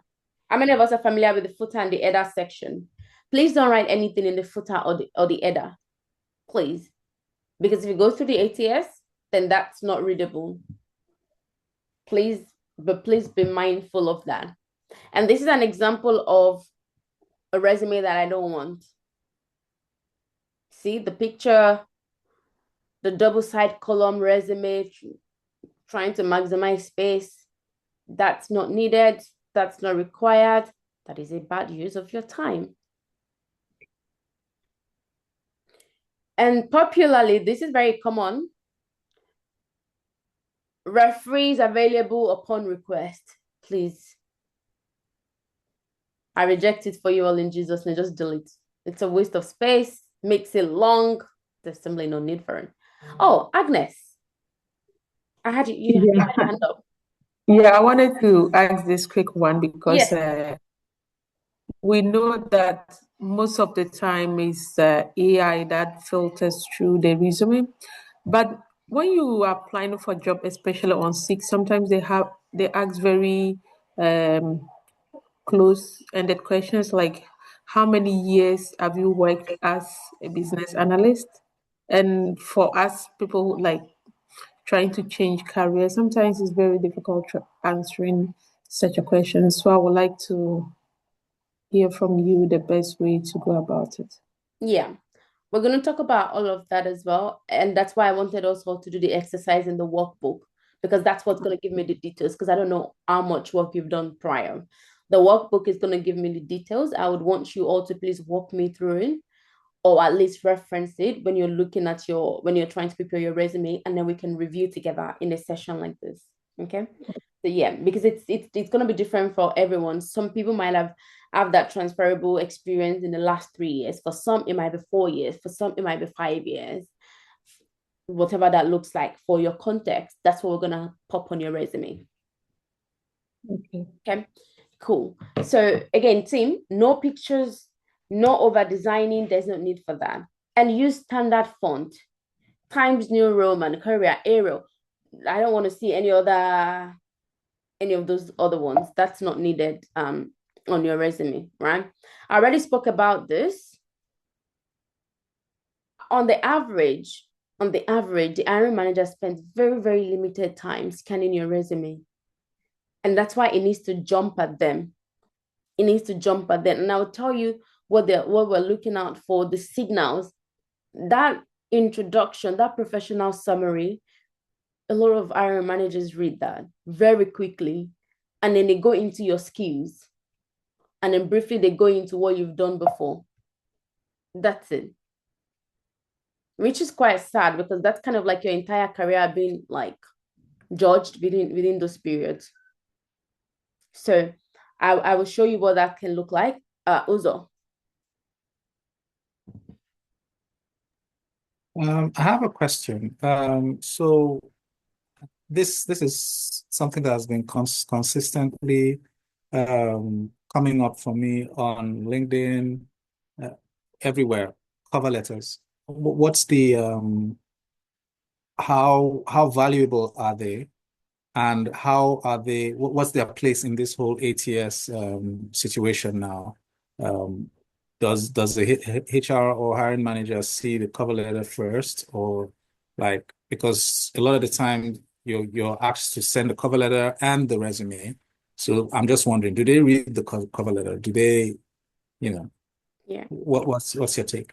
Yeah, let's go back to Indeed. I'll show you what that looks like. So cover letters are not dead. It just needs to be a good one. If it's a good one, it's going to get read and it's going to get you the job. So let me show you what that looks like. And recently actually created a content on that. So let me, okay, cool. So share my screen and show you what that looks like in the back end. And how this would be seen by the hiring manager. So sharing in 1 minute. There you are. Okay. So look at this, guys. So this person applied for the role as well. Now the screening question comes here at the top. You can see that. And then I can read their resume. Can you see a resume? A resume is very badly formatted and all of that stuff. And then this is where you find the cover letter, just underneath. Now, if you look at the cover letter, she wrote this. This job application is really one that stuck out to me because it's something I myself am really trying to grow in the social media community. I got my business set in under a month because I was so interested in growing as an individual. I know how to influence young people. There isn't anyone I'm particularly interested in, but I know there's so many people who do influence me. If I had to create strong contact, I would make Instagram reels and all that stuff. Right? So that's what that looks like when you're looking at it at the back of it. And if it's good, it get read. And if you speak to their pain, not just another data-driven, detail-oriented that they've seen 1,000,001 times, it does increase your chances a whole lot. I will share the template of what we've created to you all. I actually have a framework which I created when it comes to hiring, when it comes to cover letter. And I call it, this is interesting. I say, don't write cover letters, write love letters. And the reasoning behind that is a love letter is not a selfish letter. A love letter speaks to why the person should date you or marry you, correct? Whereas when people write cover letters, they only talk about themselves. I want this. I'm looking for this. I need this job. I want this. They say everything about themselves, but nothing about the problem that the company is trying to solve. And that's why I created that love letter framework, because a love letter caters to why why you want them to choose you, why you want, like, how many of us, guys, you can be honest, how many of us have ever written a love letter or still write one to our partners? That's the first time you're smiling, Emeka. Emeka is like, Taya, what do you mean? Like, that's the first time you're smiling. Okay. Guys, tell me, when was the last time you all wrote a love letter, or do I mind my business? Sorry, did you say that's the first time I'm smiling? Yes, you had a smile on your face, like, Taya, okay. I don't know. I don't know. I don't know if I've ever written. It's been a while. How many of us ever wrote a love letter? Agnes, did you not ever write a love letter, perhaps to your mom or to your dad or someone important in your life? It's been a long time. Okay. Yeah. Also, all that love. Right. So, guys, get into the groove of writing a love letter. I will share the framework with you all. I might not have enough time to cover that today, but I'll definitely cover it tomorrow. But the reasoning behind that is because love letters are never about you. It's always about the person and why you want them to be in your life, why you love them, the things that they've done to you, and all that good stuff. And so that's what I translate to cover letters as well. To answer your question, Uzo, cover letters are still very relevant. The only reason they kind of went really dead is because everyone was just giving templated cover letters to hiring managers. And so everything sounds and looks the same, especially with the introduction of generative AI. Everyone is saying the same thing online. I'm not even kidding you all. I received some applications and I could swear they all live in the same house. Because I'm not even joking. Like, I'm not even joking. Like, I could swear they were all siblings because it just felt like, wait, I was losing my mind. I was like, wait, am I reading this application twice, or am I opening it twice, or have I seen something like this? Then I was asking the team, like, wait, I feel like I'm losing my mind. What's happening? And that's what hiring managers are going through right now. And that's also why the people that are winning right now are people that are grabbing their phones and calling. Separate yourself from the crowd. In every company, there's always the low traffic route. The low traffic route is the place where less people go to. A good example is if you had a company that you really love and you want to work for them, if you post a letter to them in the mailbox, that's a low traffic zone. A lot of people will not do that. And so your letter would get read. And if it's so good and they need you, they'll give you a call. So in every company, there's always a low signal touch. The high signals is emails. Everyone sends email to the hiring manager. I need this job. I want this job. They're swamped in thousands and hundreds. But not everyone would send a letter to them, post a letter to them, telling them, or even putting a barcode of a video of them to watch on what they can do. And that's why I say, like, there's lots of different strategies that I want to introduce you to. Post a letter to a company, put a QR code of a video that you've created, tell them to scan it so they can hear from you what you can do for them. You've seen their company, you've seen the problem that they're trying to solve, and this is you. This is what you can offer them. Right? So again, that template will be shared with you all. I actually have a post on that on Instagram, and that's been seen by, I don't even know how many people right now, but it seems to have gotten a lot of attention. And the reason we test out all of these things is to see how the information is being perceived publicly, to show you all how much I want to make sure we all succeed in terms of the work that we do. Yeah. Now, so I did a post on Instagram on that. Oh, so I just noticed something right now. I don't know. Instagram. Let me send a screenshot to you guys. Instagram translated the caption of the post to, I think this is Spanish or something.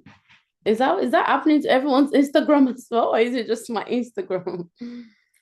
Literally just translated it to Spanish. Let me just send it, show to you guys on here. So you guys will get the template as well, but that's a great question. In fact, I don't want you guys to, if you ever would write a cover letter, I want it to feel personal.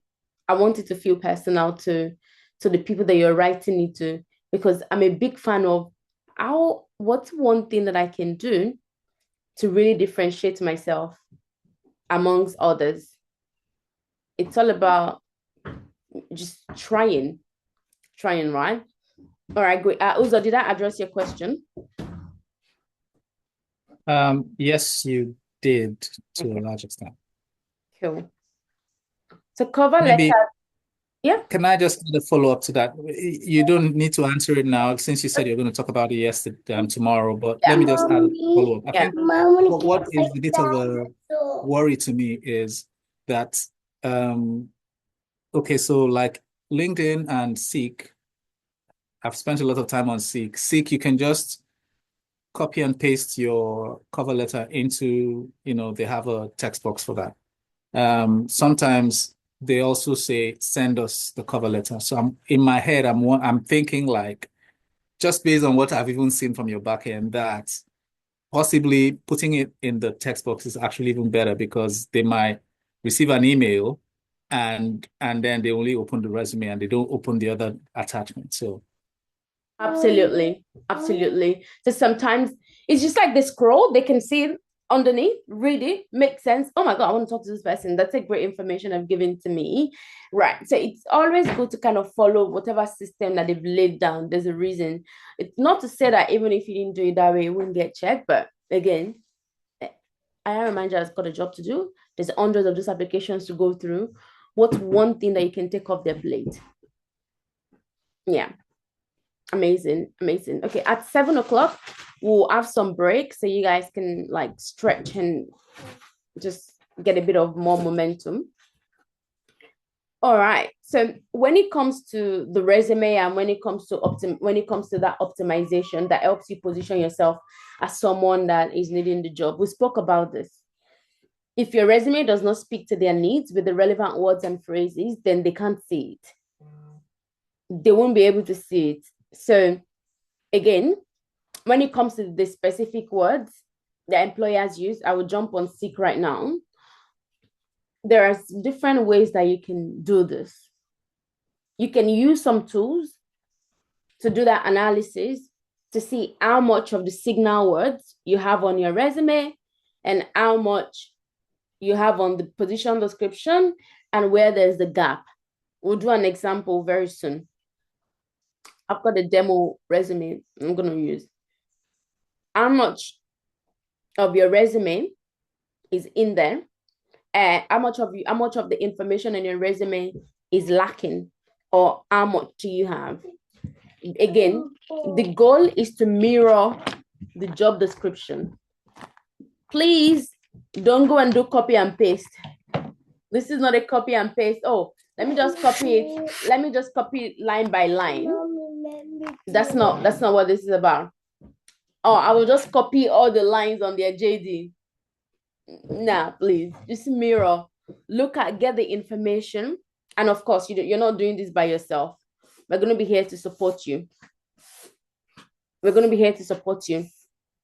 And to further buttress this, if an application says they're looking for someone with strong communication skills or strong problem-solving skills, it's different from problem-solving skills, because what they would be looking for and their filtration is strong problem-solving skills. And that might have been the word that was also set as well in their system. And so the system is unable to detect the difference between strong and without strong. So it just automatically assumes this person, yeah, they've got analytical skills, but they haven't indicated that it's strong. So let's keep looking. Let's keep looking. So that's very, very important for us to note when it comes to our positioning ourselves. again, relevant experience. And I want to do a demo right now. So team, please look at this resume. By the way, this is just a one-page resume. I've just taken a screenshot and put it side by side so it's easy. Can you guys highlight anything that you feel like is wrong with this resume? And if there's nothing wrong with it, just tell me, Tayo, there's nothing wrong with this.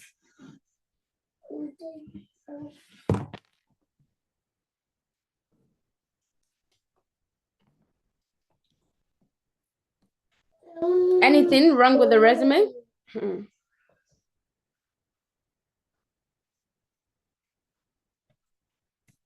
I can see the tables towards the end. The Henry Group, Mercy Care, looks like a table. Oh, no, that's just an highlight. That's fine. Okay. Yeah, that's just an highlight.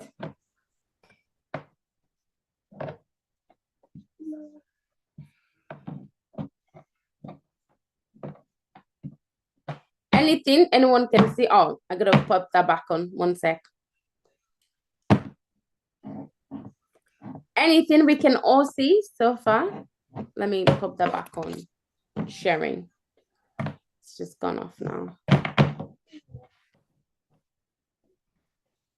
Anyone found anything interesting? Okay, I'll give you guys 2 minutes.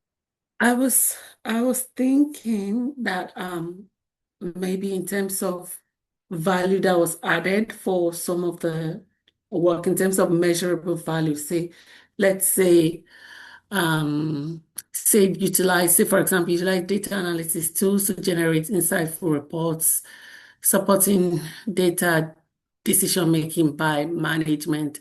To what extent? Something like that. That's what I'm thinking. So something a bit measurable, like how much did you do in that aspect? Like say 10% or 5%. Okay, no worries. Thanks, Juliet. Any other person?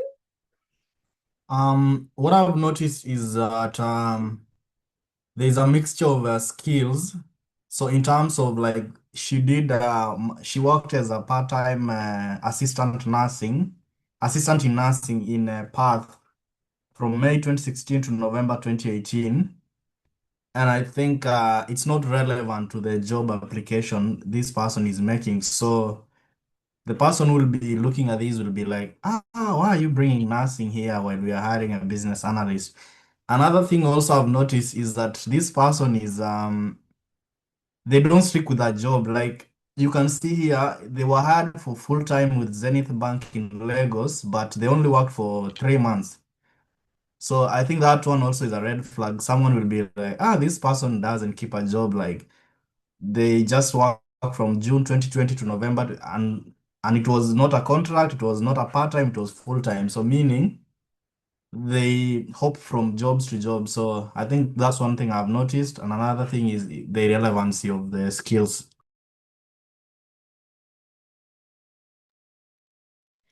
Amazing. Thanks, Ben. Thanks, Ben. Like you guys have selected some of the things that I wanted to show you all. So I will address the last thing that you mentioned, Ben, and said with the timing, the 3 months, whatnot, like that's not so much of a problem because people can relocate, people can move, things can happen that can be explained, and that's not something that they would really worry about. If they have concerns, they would ask, right? And then you can explain that to them.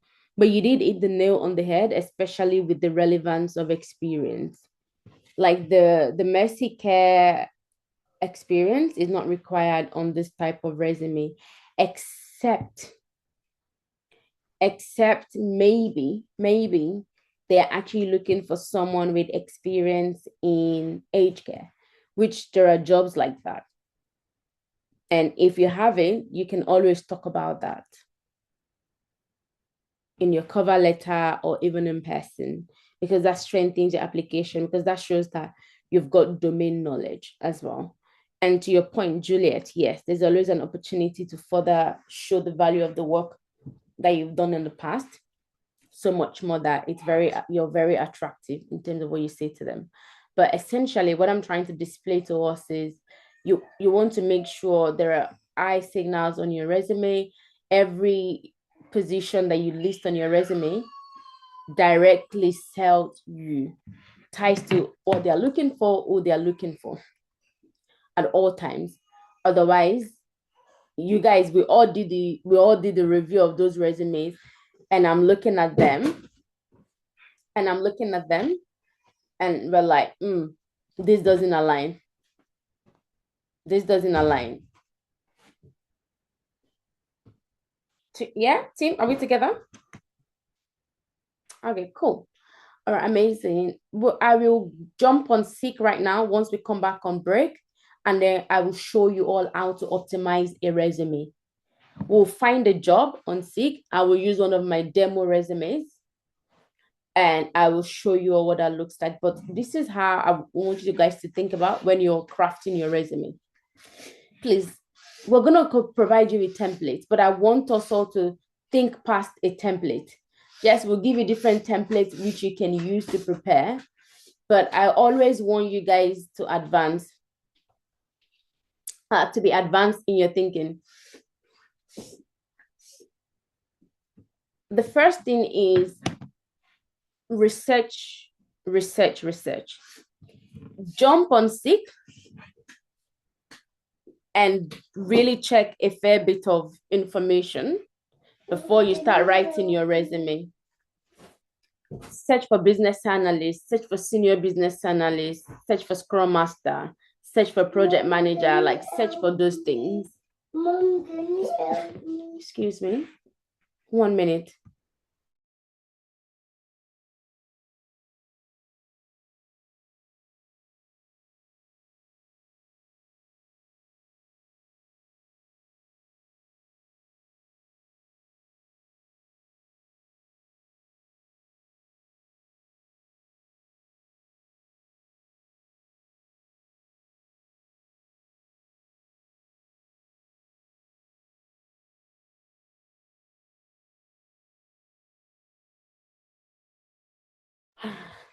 Thanks, guys.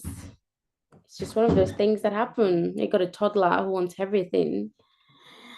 Okay, I'm back. Thank you for your understanding and your patience. Right. So, how to craft a resume that wins?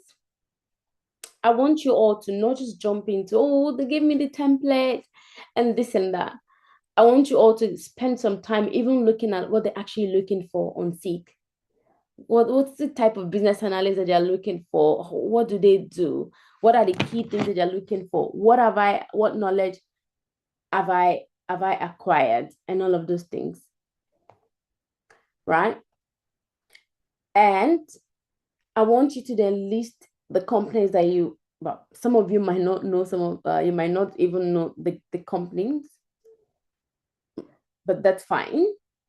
If you have a target company in mind, you can list some of those companies as well.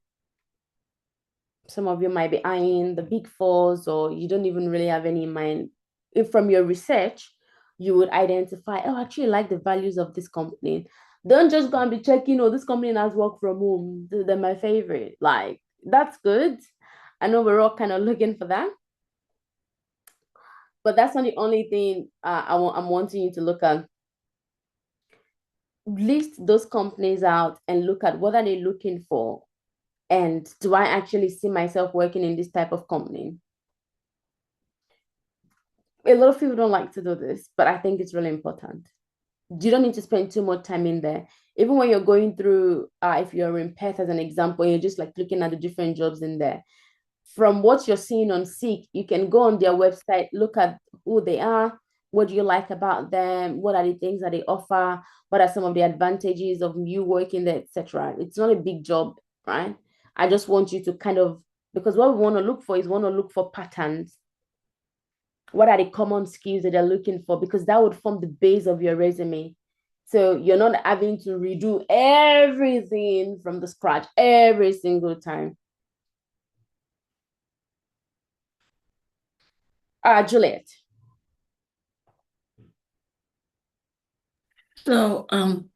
So what I wanted to ask is, with regards to preparation and where you say research the market, what exactly are you checking? You're to go searching on? for the business analyst job. I'm gonna do an example soon. You just Okay. go on seek.com and check. Okay. This is not a generic research the market. Like you're just looking at the different roles that you want to apply to, who they are looking for, the tools that they are looking for, what type of skills are they looking for, what's the responsibilities. Yeah. Next week, I have a session where I'm going to be reviewing someone's real interview, and they're happy for everyone to join that session. So if you want, you guys get the invite, join. This is a real interview, and I have a lot of feedback after listening to the recording, and I really think you all would benefit from it, which would be part of the information that you will get. For every interview, you need to record it and send to us. Emeka. Yeah, sorry, I just wanted to mention now that you talked about getting invites. I think the invite I got for this section was a wrong link. It's called 16 link. So I tried to join and I couldn't. I had to go to Slack to ask before the team sent the link to me. So the right link to be sent, basically, that's what I'm saying. Oh, class invite? Yes, Okay. yes, both the invite you just mentioned now, I just made me to remember. I said I got the wrong link for today's Oh, that's okay. section, That's fine. so that you can Yeah. just check it to send the right one. Yeah. Yeah, that's all good. That's all good. The link doesn't change, guys. It's the same link that you use when you're attending your session. So that might have just been a bit of a glitch in there. I won't worry too much about that. All right, great. So, and then once we have this, so we're looking at, once you review like 10 jobs, which we'll actually do it together right now. Once we come back on break, is you're looking at the common skills, you're looking at the tools and responsibilities and what they're looking for, right? So that way, tailoring is not going to be too much of an hassle every single time, because we've kind of designed a resume that has the different component that most companies are looking for. Are we together? Now, people make this mistake, but I want your full name. Let me say this gently. For some of us with like really long names, you might want to use your middle name. And this is not to take away from anyone. Hiring managers often say things like, oh, I don't want to get on your nerves. I don't want to mispronounce your name. So they will just skip your resume because the name is too long and they don't want to offend you. Is it fair? Well, I don't know. Is that the game? Yes. So if you've got a name that you know that potentially it's relatively, it would take someone some time to practice how to pronounce it, just use your middle name just to get past that phase. Because in their defense, they don't want to have to murder your name or pronounce your name awkwardly, and then they have to apologize and they just move on. Again, they have a job. People don't want to they don't just want to get on your nerves and have to apologize. That this actually happened to Noah. Noah's first name is Oluwagbenga. And I remember there was an hiring manager back in the day that called him and said, do you know what? I thought about calling you, but I could not skip your resume because you got such diverse experience. And also because you worked with HP, that's exactly what we're looking for. But I had to practice your name over and over to make sure I would not miss that. And then she said, I have a feeling other hiring managers might have also even skipped your resume because this is something that we all do. And that was a feedback that we really appreciate. Like her being the lady being honest like that. But those things are real. I'm not saying it happens every time, but it's good information for us to be aware of. Like those things can be those biases exist as well. Are we together, team? Those biases exist. All right, wait, I'm going to go through this. We'll go on break. When we come back, we'll go on seek.com we'll go on the tool that I want to introduce you to, and we'll optimize the resume. So I will show you how to do that so you can do yours as well. Now, in the header, I want your full name, and I want your city and your postcode. I don't want number 53, Georgina at Socket, Newcastle, 23. I don't want your full address. Just your city and your postcode will do. Postcode is always good because then that helps them to know which state you're in. Of course, you put the city, state, the city, state, and postcode, or however we write it. Something like Brisbane QLD 400. Your email address, of course. Your phone number, your LinkedIn if you've got one. Your phone number is always very, very important. And the professional summary, yeah, Uzo. So Tayo, when you say city, because some of we're in different suburbs, are you saying the main city? For instance, I'm in Sydney, but my suburb is Maryland.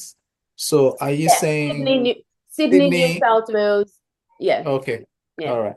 Sydney, New South Wales, your suburb, your postcode. All right. Yeah. And then your professional summary, which is, I will give you guys different samples of summary that is, for me, it's a value statement. It needs to tell them how long you've been working for, the industries you've worked, and the value that you bring. Simple, right? And then we go through the skills, what you can do for them, your experience.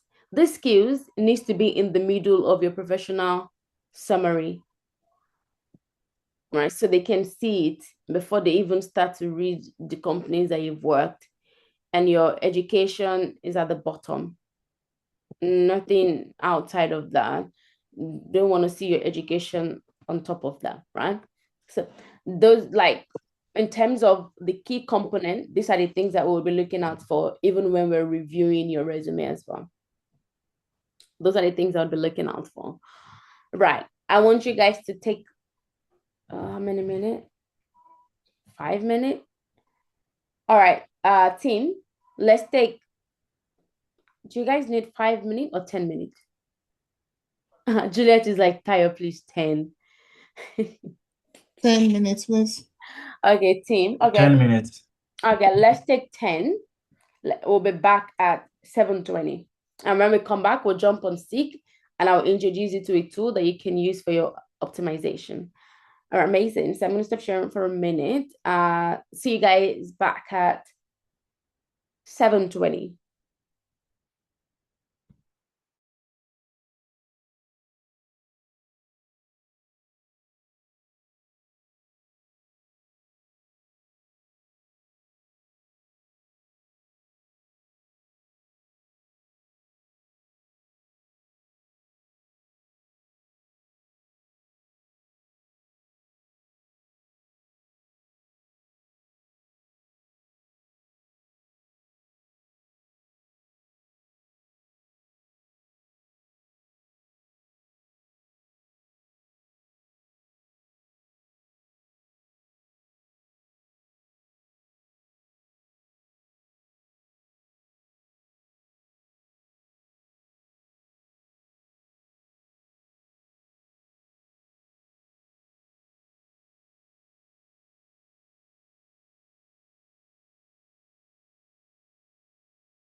welcome back.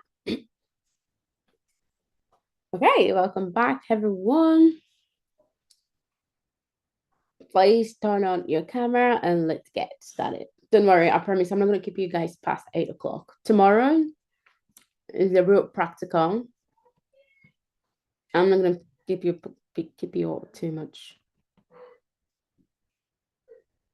Yeah. Please, when you're back, tell me, yes, I'm back. I'm here, I'm back.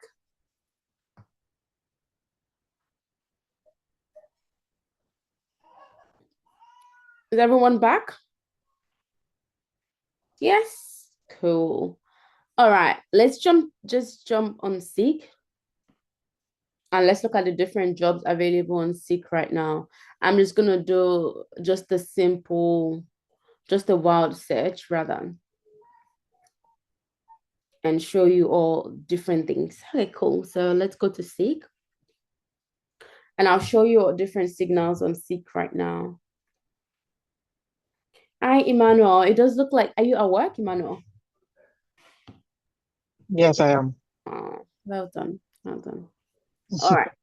So let's look at different jobs on Seek.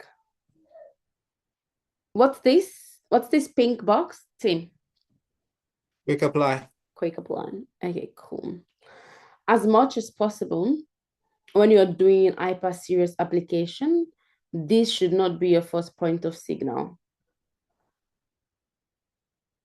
Quick applies. The reason for that is because this type of application goes into Seek repository, right? Goes into Seek repository. And then from there, this recruitment agency, they're gonna like try and assess it. Compared to if you did an application, let's check this one. This one that says apply, that you're applying directly with the company. And excuse me. And if I open this, the URL is going to change. Unlike this URL where it's still sitting on Seek, if you can see that. But if I come here, it's going to be different.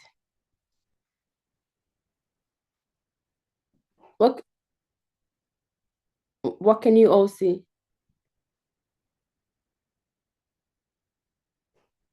Can you see where it's taking me? It's taking me to the company portal itself. And this is where you want to spend the most of your time when you're loading application. So while we're here, let's actually review this job together. And I want you guys to tell me if there's anything strange in this job that you have not heard or seen before. Assuming Juliet wants to apply for this business analyst position with Anglicare. What are they looking for? This is how I want you all to kind of read this. Don't be looking for where is work from home? Where is 150K? Doesn't have it. Bounce. Right? That's not what we're saying. Okay.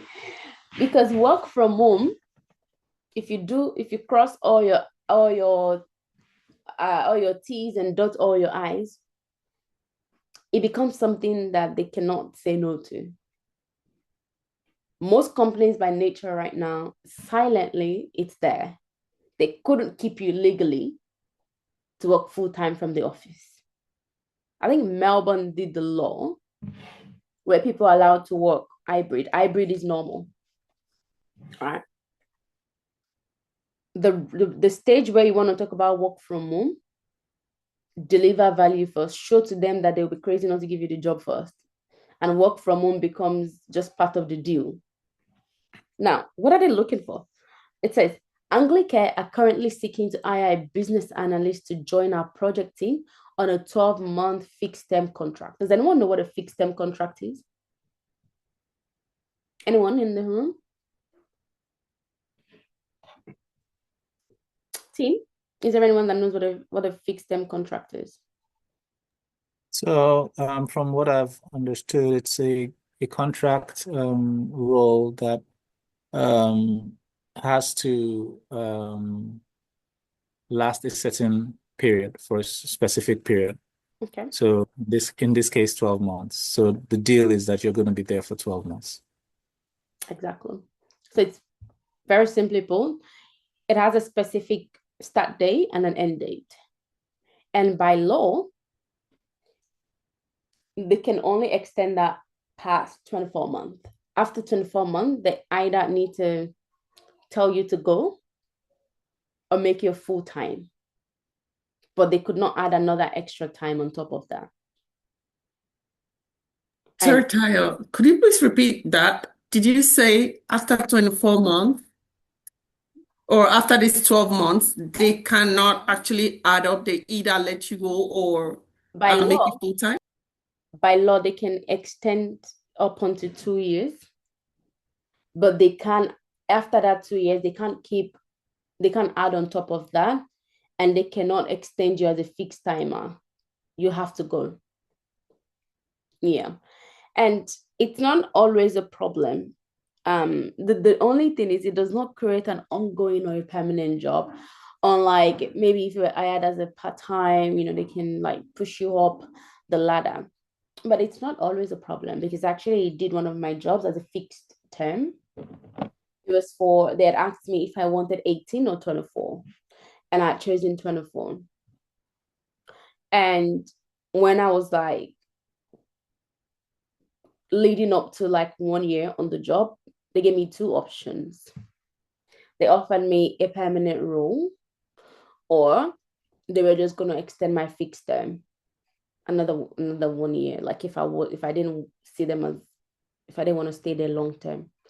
The point is, I don't want you guys to say, oh, it's a fixed term, I don't want to do it, and just ignore. Okay? That's not how it works. Like I mentioned, you only reject a job offer. You never reject an opportunity to put yourself out there. Please. Okay? You only physically say, thank you guys, but I won't be joining your company.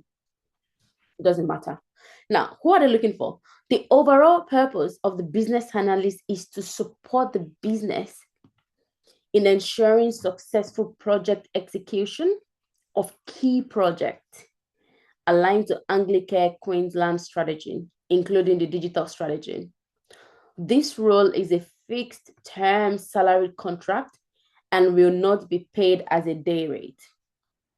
Now, under the direction of HOT, the business analyst will, one, this is who they're looking for, engage stakeholders and apply a structured approach for the collection, documentation, and analysis of business needs and desired outcomes. Agnes, can you read the second thing for us?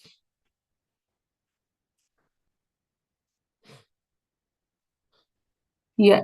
Elicit and document requirements by reviewing existing documentation and running requirement gathering workshops. Does that sound familiar to anyone? Yeah. Have we run workshops? Yeah, cool. All right. Juliet, can you read this for us?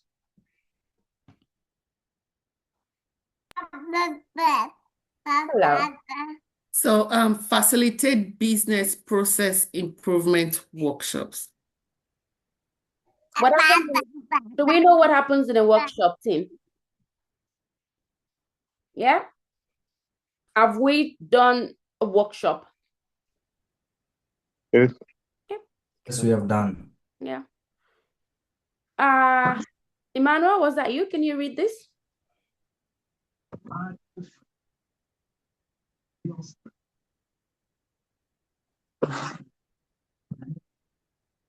Documents information and procedures utilizing BPMN.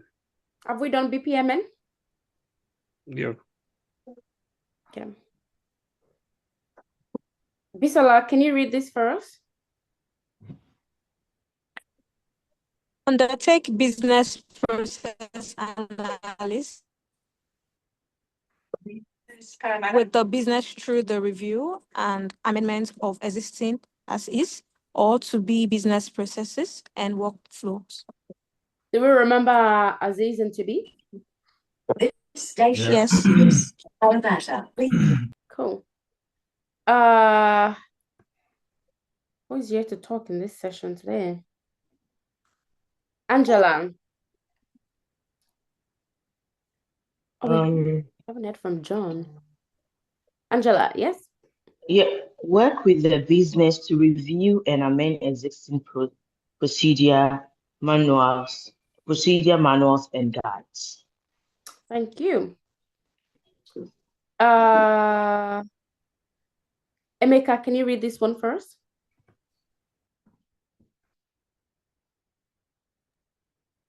Yeah, assist in writing project artifacts such as business case, scoping document, user stories, and test scenarios. Have we done any of these things? Yeah. Cool. Oh, So the written artifact here, and this is a very popular interview question. It goes something like this.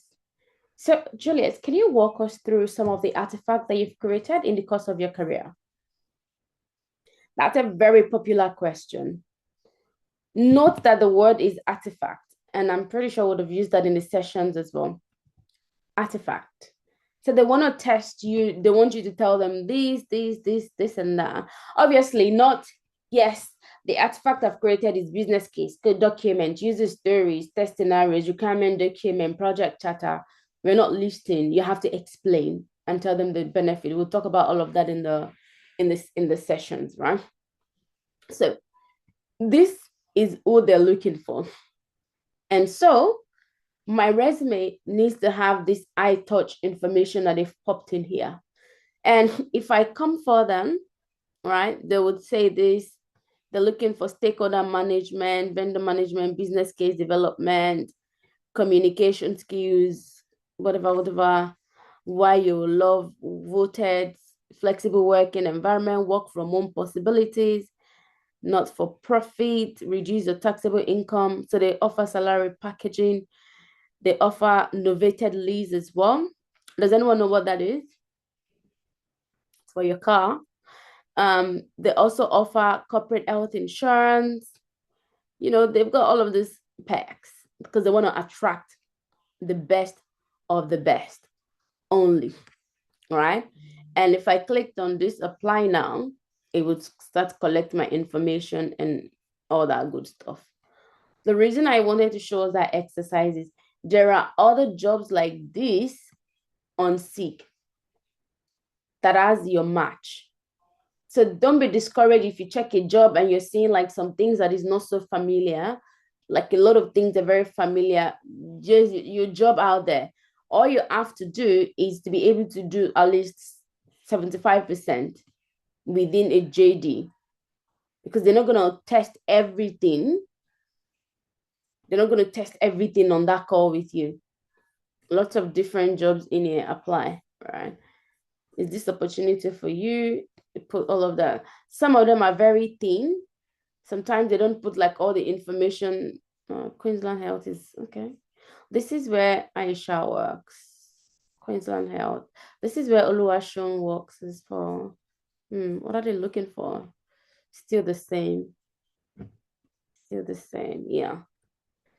Queensland Health interview is actually very chill. They give you the question a few minutes before. Uzo, yeah, they do. They actually hand you the question.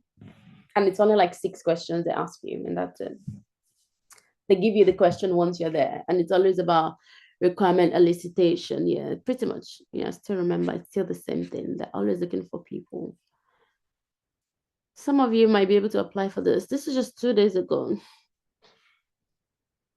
Right? So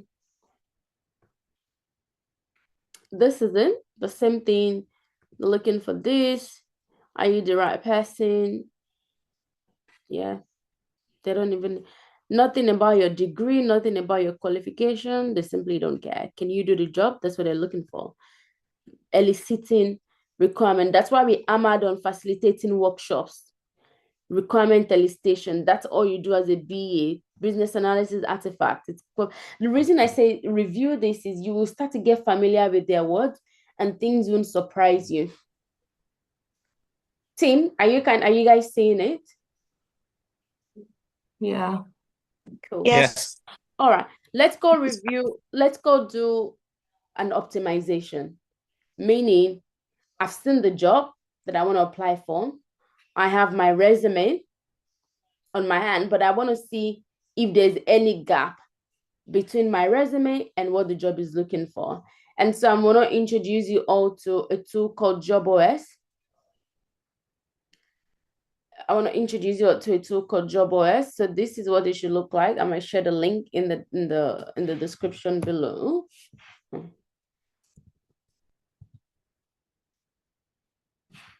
Okay, cool. All right. I'll share the link here. It does offer. So guys, please launch that URL on your website as well. And this is what it should look like. With this platform, you can do like different things on it. There are also lots of useful resources on here, free guide, the things to look out for, and all of the different information, which is very good. There are different guides in here as well. How to respond, how to brag, how to handle questions, what to say in an interview when you don't know the answer. So please spend time in this guide, in this guide section. Interview mastery, before you step into an interview, what you should do, how to answer, tell me about yourself, what to do when someone, like, just different information in here that helps you. 15 things you should never say in an interview, right? So the resources section is very good. Okay, Emeka, you had a question. Let's go very quickly. Yeah, I was just gonna ask if you are able to do multiple optimization with JobOS, because I think I've used it before, and I think after 3 attempts, it asks you to buy a premium or something. Yeah, just like every SaaS, right? You get free credit, and then when you run out of that, it would ask you to buy. So that's very similar to what JobOS does as well. All right, great. So let's walk through scanning. A lot of you would already be familiar with different tools like this, but it's very simple for people who are not familiar with it. I'm gonna go slowly. There's a resume optimizer here, and this is what I want to focus on for this session, so I don't overwhelm you. This is what I want to focus on for this, and I'm also going to focus on how to track your job application, because this is where Rose Juma had lodged 55 applications, had 2 interview that didn't go as planned, and then got a job offer. 55 applications, right? And everything was all tracked on here. So she was able to see her progress. She was able to make a note of what she did well, what she did wrong in the other ones, what to not repeat, which was really good for her. So you guys might find that very helpful as well. Just being able to track your journey, what you said in the other interview, what you don't want to repeat, and all of that good stuff. So that sits under the application tracker, and it helps you to see the companies that you've applied to, the resume you used as well. You know, guys, has it ever happened to you where you apply to a job and you're like, oh, which resume did I even use, right? You get very confused. So platforms like this help you manage that confusion, and you can always just refer back to it. Now, when it comes to us optimizing our resume, the purpose of this is to make sure we have not missed out on any of the keywords. Guys, note that this is all powered by AI, and AI makes mistakes, but this is to give you a headway. Okay, I still want you to read whatever you're doing. You have the technical knowledge, you can read the context as well. But let's assume we want to optimize our resume. We've seen the job that we want to apply for. We actually want to apply for this job with the, Queensland Health. I can either copy the URL or you can just copy paste the job here. For me, I actually prefer to just copy and paste it because that's just easier rather than just that's gone now. Rather than just doing links, because I don't want to make mistakes. I don't want the AI to look at other stuff that is not relevant. Right. So what you're going to do with optimization is very simple. You don't want to copy everything because everything is not relevant. You just want to copy the part where they say to be successful in this role, who you need to be, and the person that they are looking for, and what you will do. This is what you will do. Specifically, you will conduct business analysis and business process modeling. You capture and analyze document business functional requirements. You would facilitate workshops, interviews. You will do a lot of stakeholder engagement. That's what they're saying you will do. You will identify business impact, risk, dependencies, right? You will support requirement traceability. And they're saying for you to be successful, these are the things that you should have done or you should have in your arsenal. So I want to paste it here. Very self-explanatory. I want to paste the job description here. Then I want to upload my resume. I want to upload my resume. So, okay, I'm just gonna shut the door for a minute. Okay, so I'm gonna upload my demo resume in here. Let's get that out. Stop share for a minute. Where's my person? Okay, cool. So get my demo resume out.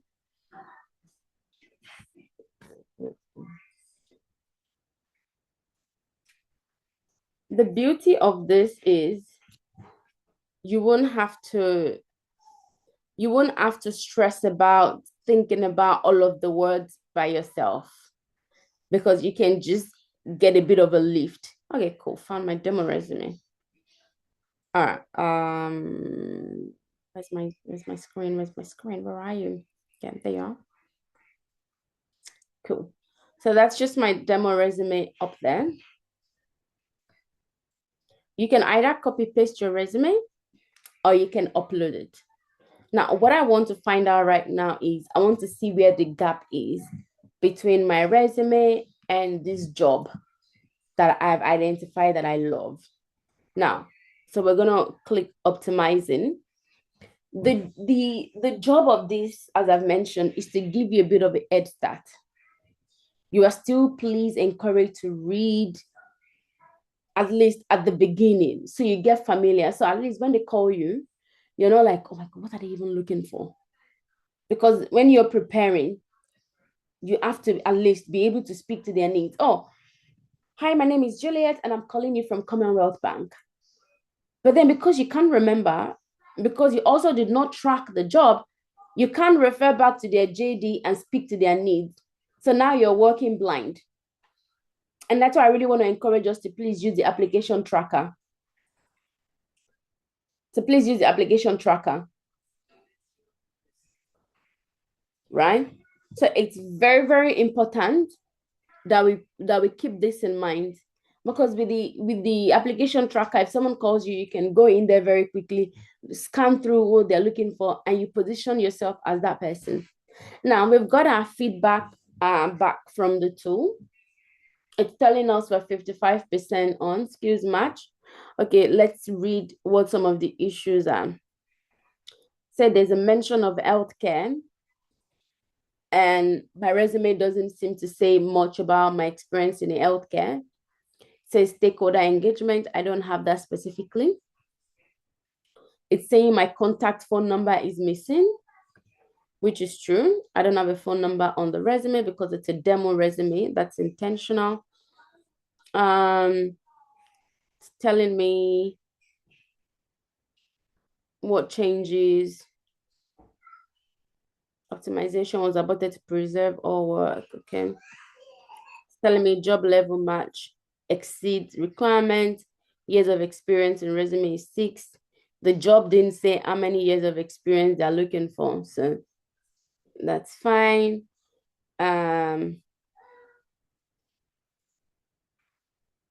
So telling me these technical skills, something that I need to fix. What else do I need to fix? Pretty much, this is a very important one that you need to add, and I don't currently have it on my resume, which is, like I mentioned, if they don't have your phone number in there, they can't call you. They can't call you and like see what you're capable of doing. But this gives me a headway to say, okay, I want to fix some of this little information in here and see if I can cater to this even in my cover letter. Cater to this in my cover letter and get the information out. What else? It said this was aborted because they didn't want to cater, they didn't want to apply. Okay. So do we all understand what just happened here? Do we all understand what just happened in here? Yes. Yes. Yeah. Okay. Emmanuel. Okay. So when optimizing the resume, Yeah. are you supposed to get 100% or No. okay? No. Carry on. But I wanted to say no. Yeah, carry on. That's all I wanted to know. No. So it's not about the illusion when what people might be saying on the internet. Oh, this has to be 100%. No. It's for you to identify and note what is missing. What is missing in my resume, and I can fix it. It's giving me that low number because I don't have my contact phone, because that's high risk, right? And that's why it's giving me 55. That's a relatively great resume because it's a demo resume. It has like, most of the information as it should, but it's giving me like low score because of my contact phone number, and that's always a big deal. If they can't call you, there's no way to reach you, they don't know who you are. And so this just helps you to see where you're dropping the ball, what information is required. If I that's not what I wanted to do. I wanted to click on this. So if I did my stakeholder engagement right now, I clicked on stakeholder engagement and it just added it somewhere here. Developed and executed comprehensive test plans, right? And so because this is AI, you want to make sure you don't, you don't just feed information that you haven't done. If you've not done something, that's fine. If you're not confident about it, that's fine. But at least you're aware of the gaps or what you need to fix and how you can tweak things. So basically, you can just click this and it goes into your resume and you have it there. So I don't want to spend too much time tooling, but that's really what that is about. This is the application tracker. There's a lot of other features in here, which I can talk about tomorrow. But I just wanted to talk about the concept of optimizing, making sure your resume has got the right information. You can get some tools to give you a hand. You're welcome to use AI tools as well. Historically, I used to teach people how to auto apply, but like GPT, but they've already blocked all of the plugins, unfortunately. So they don't want agents crawling on Seek or LinkedIn. So they've blocked all of those things. That's not a useful information. But again, when you're using any of the LLMs to walk through your resume, I don't want, make sure it hasn't changed the sense of your words to the point where it lost its meaning. Are we together? Because when it loses meaning, it's like, this is generic and your resume is going to look like the other people's resume. And you guys don't want to be, you don't want to be me. You don't want to be me on that seat. It's not fun reading resumes that look like they were created from the same household. That's simply not fun. And that's not what I want you all to be doing as well, please. So it's very, very important. I'm gonna cap it with resume today, and tomorrow we'll delve into the other sides of what needs to happen on the job. But with the way this is, oh, Emeka, before I bring you on, with the way things are, I just want us to understand that in what we're preparing, you want to make sure it's more value-led as opposed to just task, listing things, listing information. And your workbook would provide the answers to this. So that's why I want you to please spend time doing that workbook. The workbook also helps me know what you've kind of done in the past. So when we're reviewing, it makes sense. And I can't give you an advice if I don't know what you've done previously. So that would help us to really see how we can detail that. And of course, your work experience right now, that will be shared with you as well, provided you've joined all of the sessions. You get some points for that as well. And that would contribute as your years of experience with Justin Solutions. So you guys will get that. And that's calculated based on all of the work that you've been doing since you've been with us. All right, Emeka.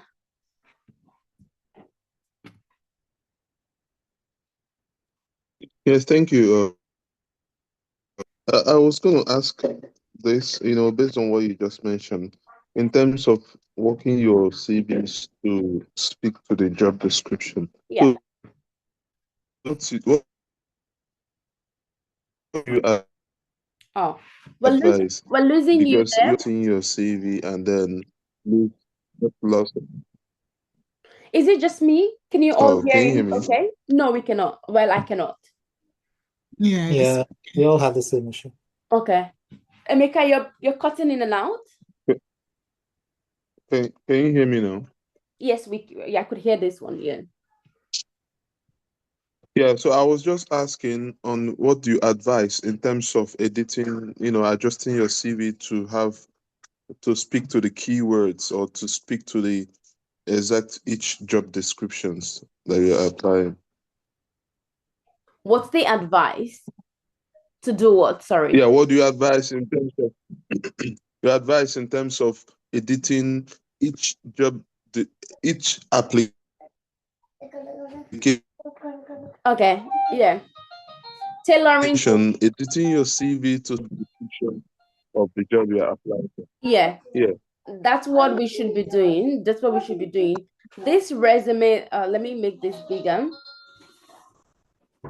So this resume right now, this is actually for one of the guys. She works with People Care Australia, Sydney. And this was her experience from First Bank Lagos in Nigeria, and this was what she did. So this is a resume, very clean and very light and speaks to the problem. 1 second.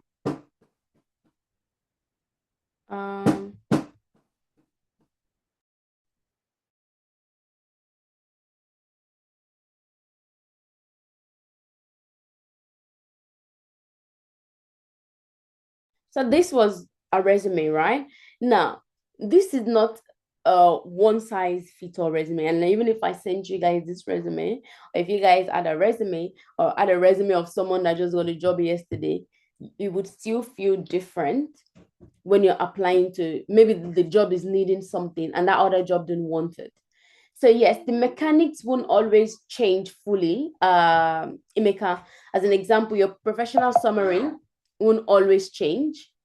However, the details of this, the skills required change over time.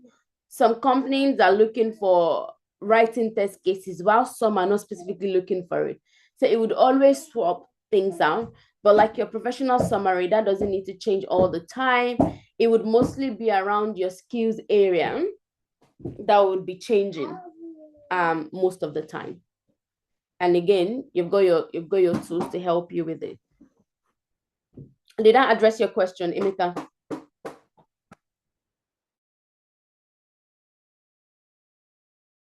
Emeka, are you with us? Yes, I got that. Thank you. Okay, amazing. Angela. So with a quick one, when you said experience, work experience, and looking at what we just discussed today, is like it should be related to the job. Are we using the current work roles that we are doing, or what does that look like? Yeah, good question. So when you fill out your workbook, that helps us to see like what you've done or what sort of problem that you've solved, where you currently are. And that's where your transferable skills come in. As you mentioned, you'd have to position for the role that you're after. Yes, you can do the job, but if your resume doesn't tell them that you can, then they won't even feel attracted to give you a call in the first place. Yeah. Great, amazing, amazing. So guys, I think as far as resume is concerned, I'm pretty confident that we all have that understanding that it's not a one CV fit all. So we can't just spray and pray our one resume to 10 jobs, because the concept is people want different things. Agreed, team? They all want different things. They are looking for different skill sets. They are looking for different competencies. So our work is to remember that your resume is a living doc. Does anyone know what a living document is? Anyone knows? It's a very popular word in corporate. Say, oh, that's a living document. Do we know what that is? Yeah, so that's one that is being updated regularly. Great. Constantly evolving document. Amazing, amazing. Juliet. So the question I've got is with so say for example for this program that we've actually run using Jacent Solutions. So when we are writing what we have done, that will be based on the general work, from portfolio writing to eliciting information as much as we can write, right? Could you repeat that? Okay, so I was just talking about the job responsibilities, or in terms of responsibilities under Jacent Solutions. Yeah. So if we are writing that, so that's gonna be like everything we have done from projects, artifacts, writing, workshops, everything from day one up until till the end of the main program, not the dollar stage, but that other part, yeah. Absolutely. You see how we were talking about in the JD that we read, like eliciting requirement, workshops, project, artifact, all of that jazz. Yeah, all of those things contribute as your work experience in terms of what you guys have been doing with Jacent Solutions. And with the portfolio as well, we would really work on creating that portfolio together as well. So that way you can further defend the work that you've done in form of a project. All right, amazing, amazing. So what's gonna happen is you guys would receive, I want you all to finish the workbook. I actually want you all to finish the workbook. I'm not gonna send you the resume template right now. I want you all to finish the workbook. You might get you might get a template. It depends, but from what you guys are saying to me, a lot of you are yet to complete the workbook, and I really want that completed first before we even start to build anything. That's where I would really love to see how things go. But in the event that a lot of us are yet to complete it, I'm hoping that we can, so I can walk us through what needs to be on our resume, please. But I'm feeling quite generous. I might share a bit of a template with you all. But I want to walk you all through different samples of professional summary and how you need to think about your summary and the image that you want to portray with your summary. So your professional summary is doing different things, right? It's doing different things. It depends on, when they say summary, it's kind of like, give me a snapshot of your entire existence. And as a business analyst, you are so many things. So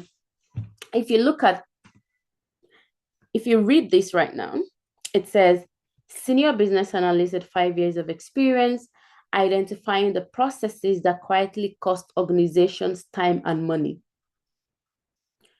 Skilled in requirement elicitation, stakeholder facilitation, and process improvement across government and enterprise environment. Works directly with stakeholders to understand how things actually operate, not just how they're documented, and partners with delivery teams to design improvement that hold. Currently applying AI-assisted analysis tools to accelerate root cause identification and surface insight faster. Focus is always on the outcome, not the output. Oh, Agnes, we lost Agnes.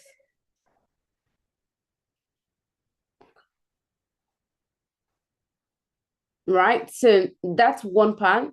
The translator, with 5 years bridging the gap between business teams and technical delivery, specialized in surfacing what the business actually needs underneath what it actually asks for, then shaping it into clear, buildable requirement that development teams can work with. Experience in business requirement documentation, gap analysis, user story mapping, and cross-functional management. Comfortable working in both agile and waterfall delivery environment, and actively integrating generative AI tools into requirement workflow. So the different variation of this summary, which will be shared with you, is I want you all to spend some time reading it. And as you're looking at the different jobs on Seek, thinking about which of this summary actually aligns with this job and why. If the hiring manager that posted this job read this summary, will they feel like I've just addressed their pain? Or will they feel like this person, yeah, that's just another resume in the block? Team, are we together? Because your professional summary kind of needs to address the general pain. What does a business analyst generally do? Right? A business analyst is looking at a business pain, uncovering business pain, and recommending solutions. That's really what a business analyst is doing. See, identifying the process that quietly cost organizations time and money. It's all talking about uncovering pain, but in different ways. Specialize in surfacing what the business actually needs underneath. You see, it's how everything is talking about business pain, but it's talking about it differently. No matter the job that you're looking for, they will always look for someone that can uncover their pain, identify their pain, and recommend solutions. So when you think about your role as a business analyst, you're doing this. Identifying the business pain point. That's what you're doing. Like, let's even look at what the issue is. Once you look at what the issue is, you then engage with different stakeholders and then you recommend a solution that works. Something that they can use. You're not the one doing it. As I mentioned, as a business analyst, you're actually paid to think. That's it. You're paid to think. Paid to give them a solution to their problem and then hand it over to the people that will actually do the job. All right, Uzo. So I just wanted to ask if there's any way you can throw some light on the workbook. So section 1 is about 4 tips. Yeah. And for me, it's a bit hazy as to how to exactly where am I going to use those tips? Like, am I actioning those tips or am I going to apply the tips in sections 2, 3, 4, and so on and so forth? It's just a bit, it's not very clear. Yeah. So when you think about what this section is actually trying to get you to understand, right? It's an explanation of what happened, especially when you're doing the business analysis work. All right, now let me share my screen so I can show you.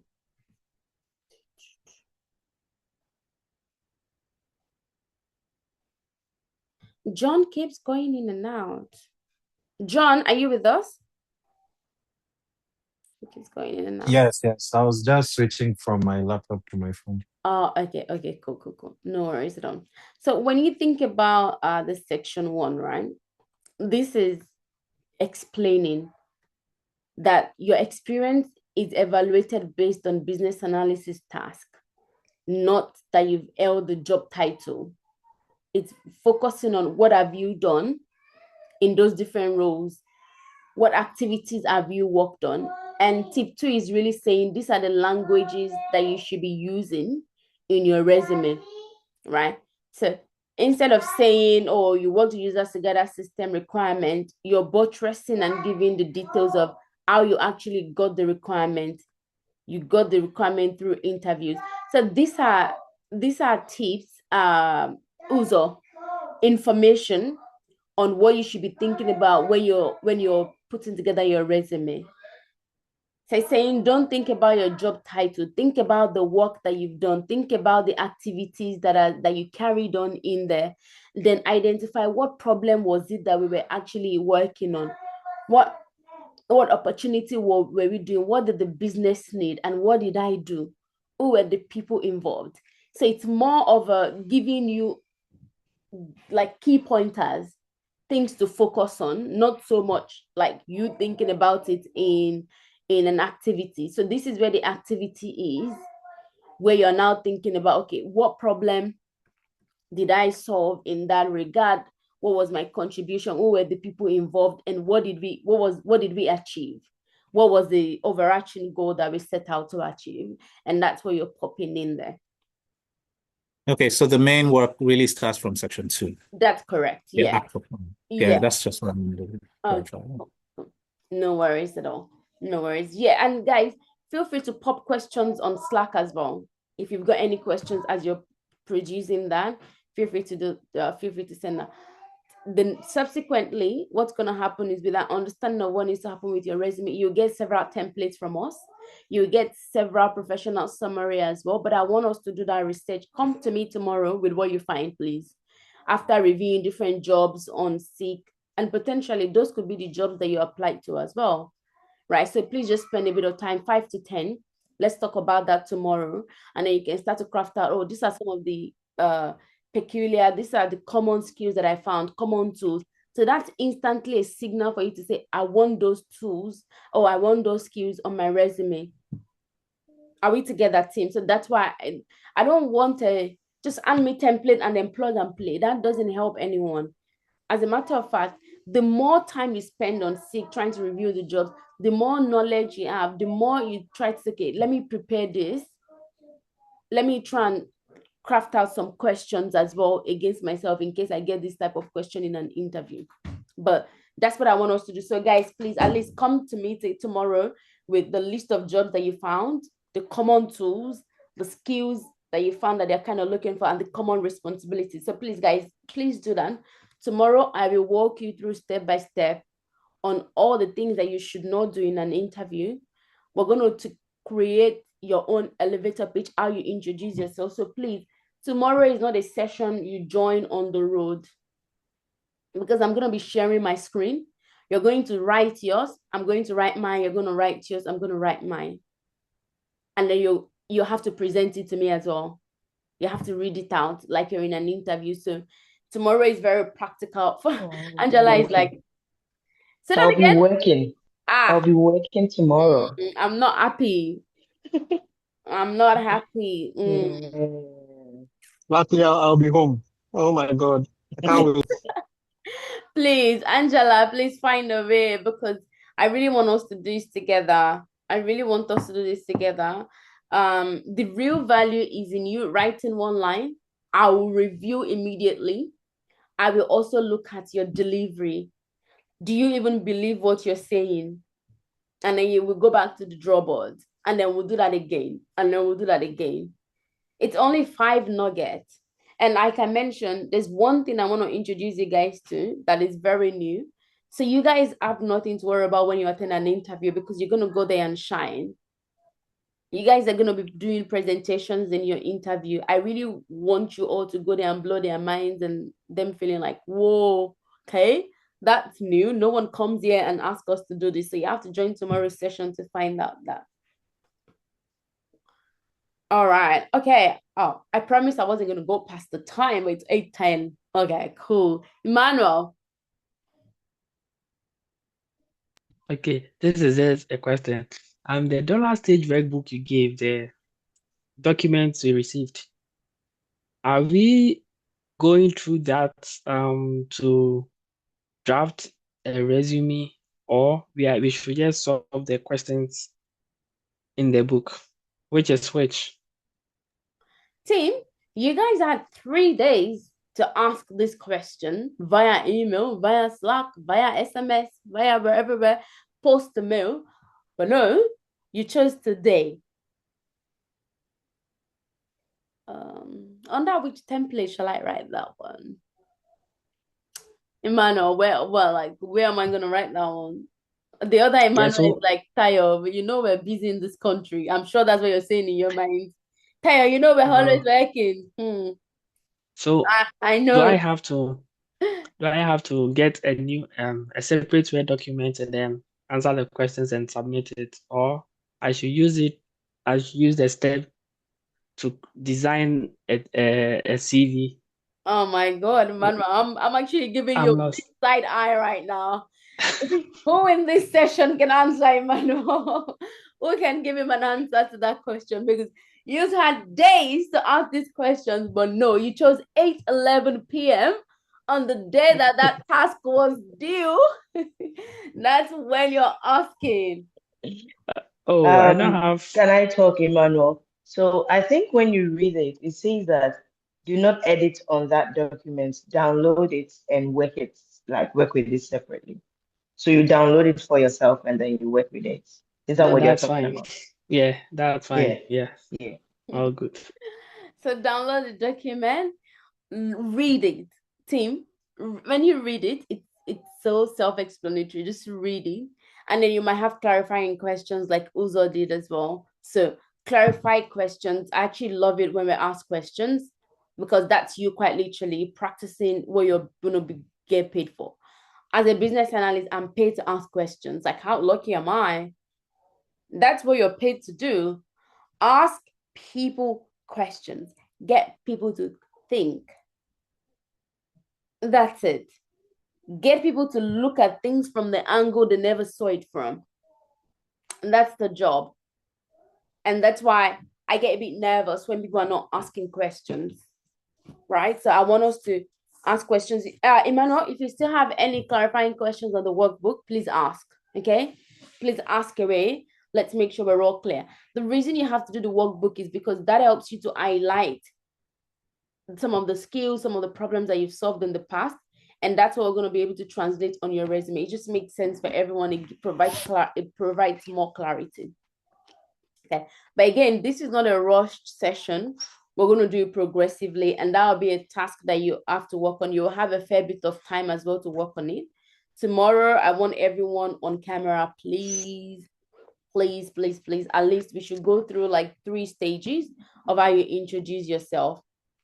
And then you're going to practice, and then you're going to build it out, and then we'll review again, full length. So there's a fair bit of activities for us to do. So this is a practical session. It's you guys talking a lot. This is just the beginning where I set the foundation, but it's mostly you guys actually talking to me, where I'm looking at a lot of stuff that is going to get assessed externally as well as you guys go into the market. Okay. All right, amazing. But so far, so good. How did this session leave you all feeling? Hopefully not too overwhelmed. But Judith is like, Tayo, I don't know about that one. How did the session leave you all feeling about resumes, about hiring and the psychology of it? So please, I want your feedback. Obviously way better than I came into the section. More information to work with. Yeah. Okay. Alrighty, any other person? For me, I'd say informed, empowered, and hopeful. Okay, great. Let's stick to that. Emmanuel? Yeah, can you hear me? Yes, we can. Yeah, I was gonna say, yeah, I didn't, I'm really distraught that I couldn't join the whole thing. But then with a few things that I heard, I think it looks like everything that you said was very important because I heard a few things and everything was like things that actually clarified a lot of things that I needed to know about resumes.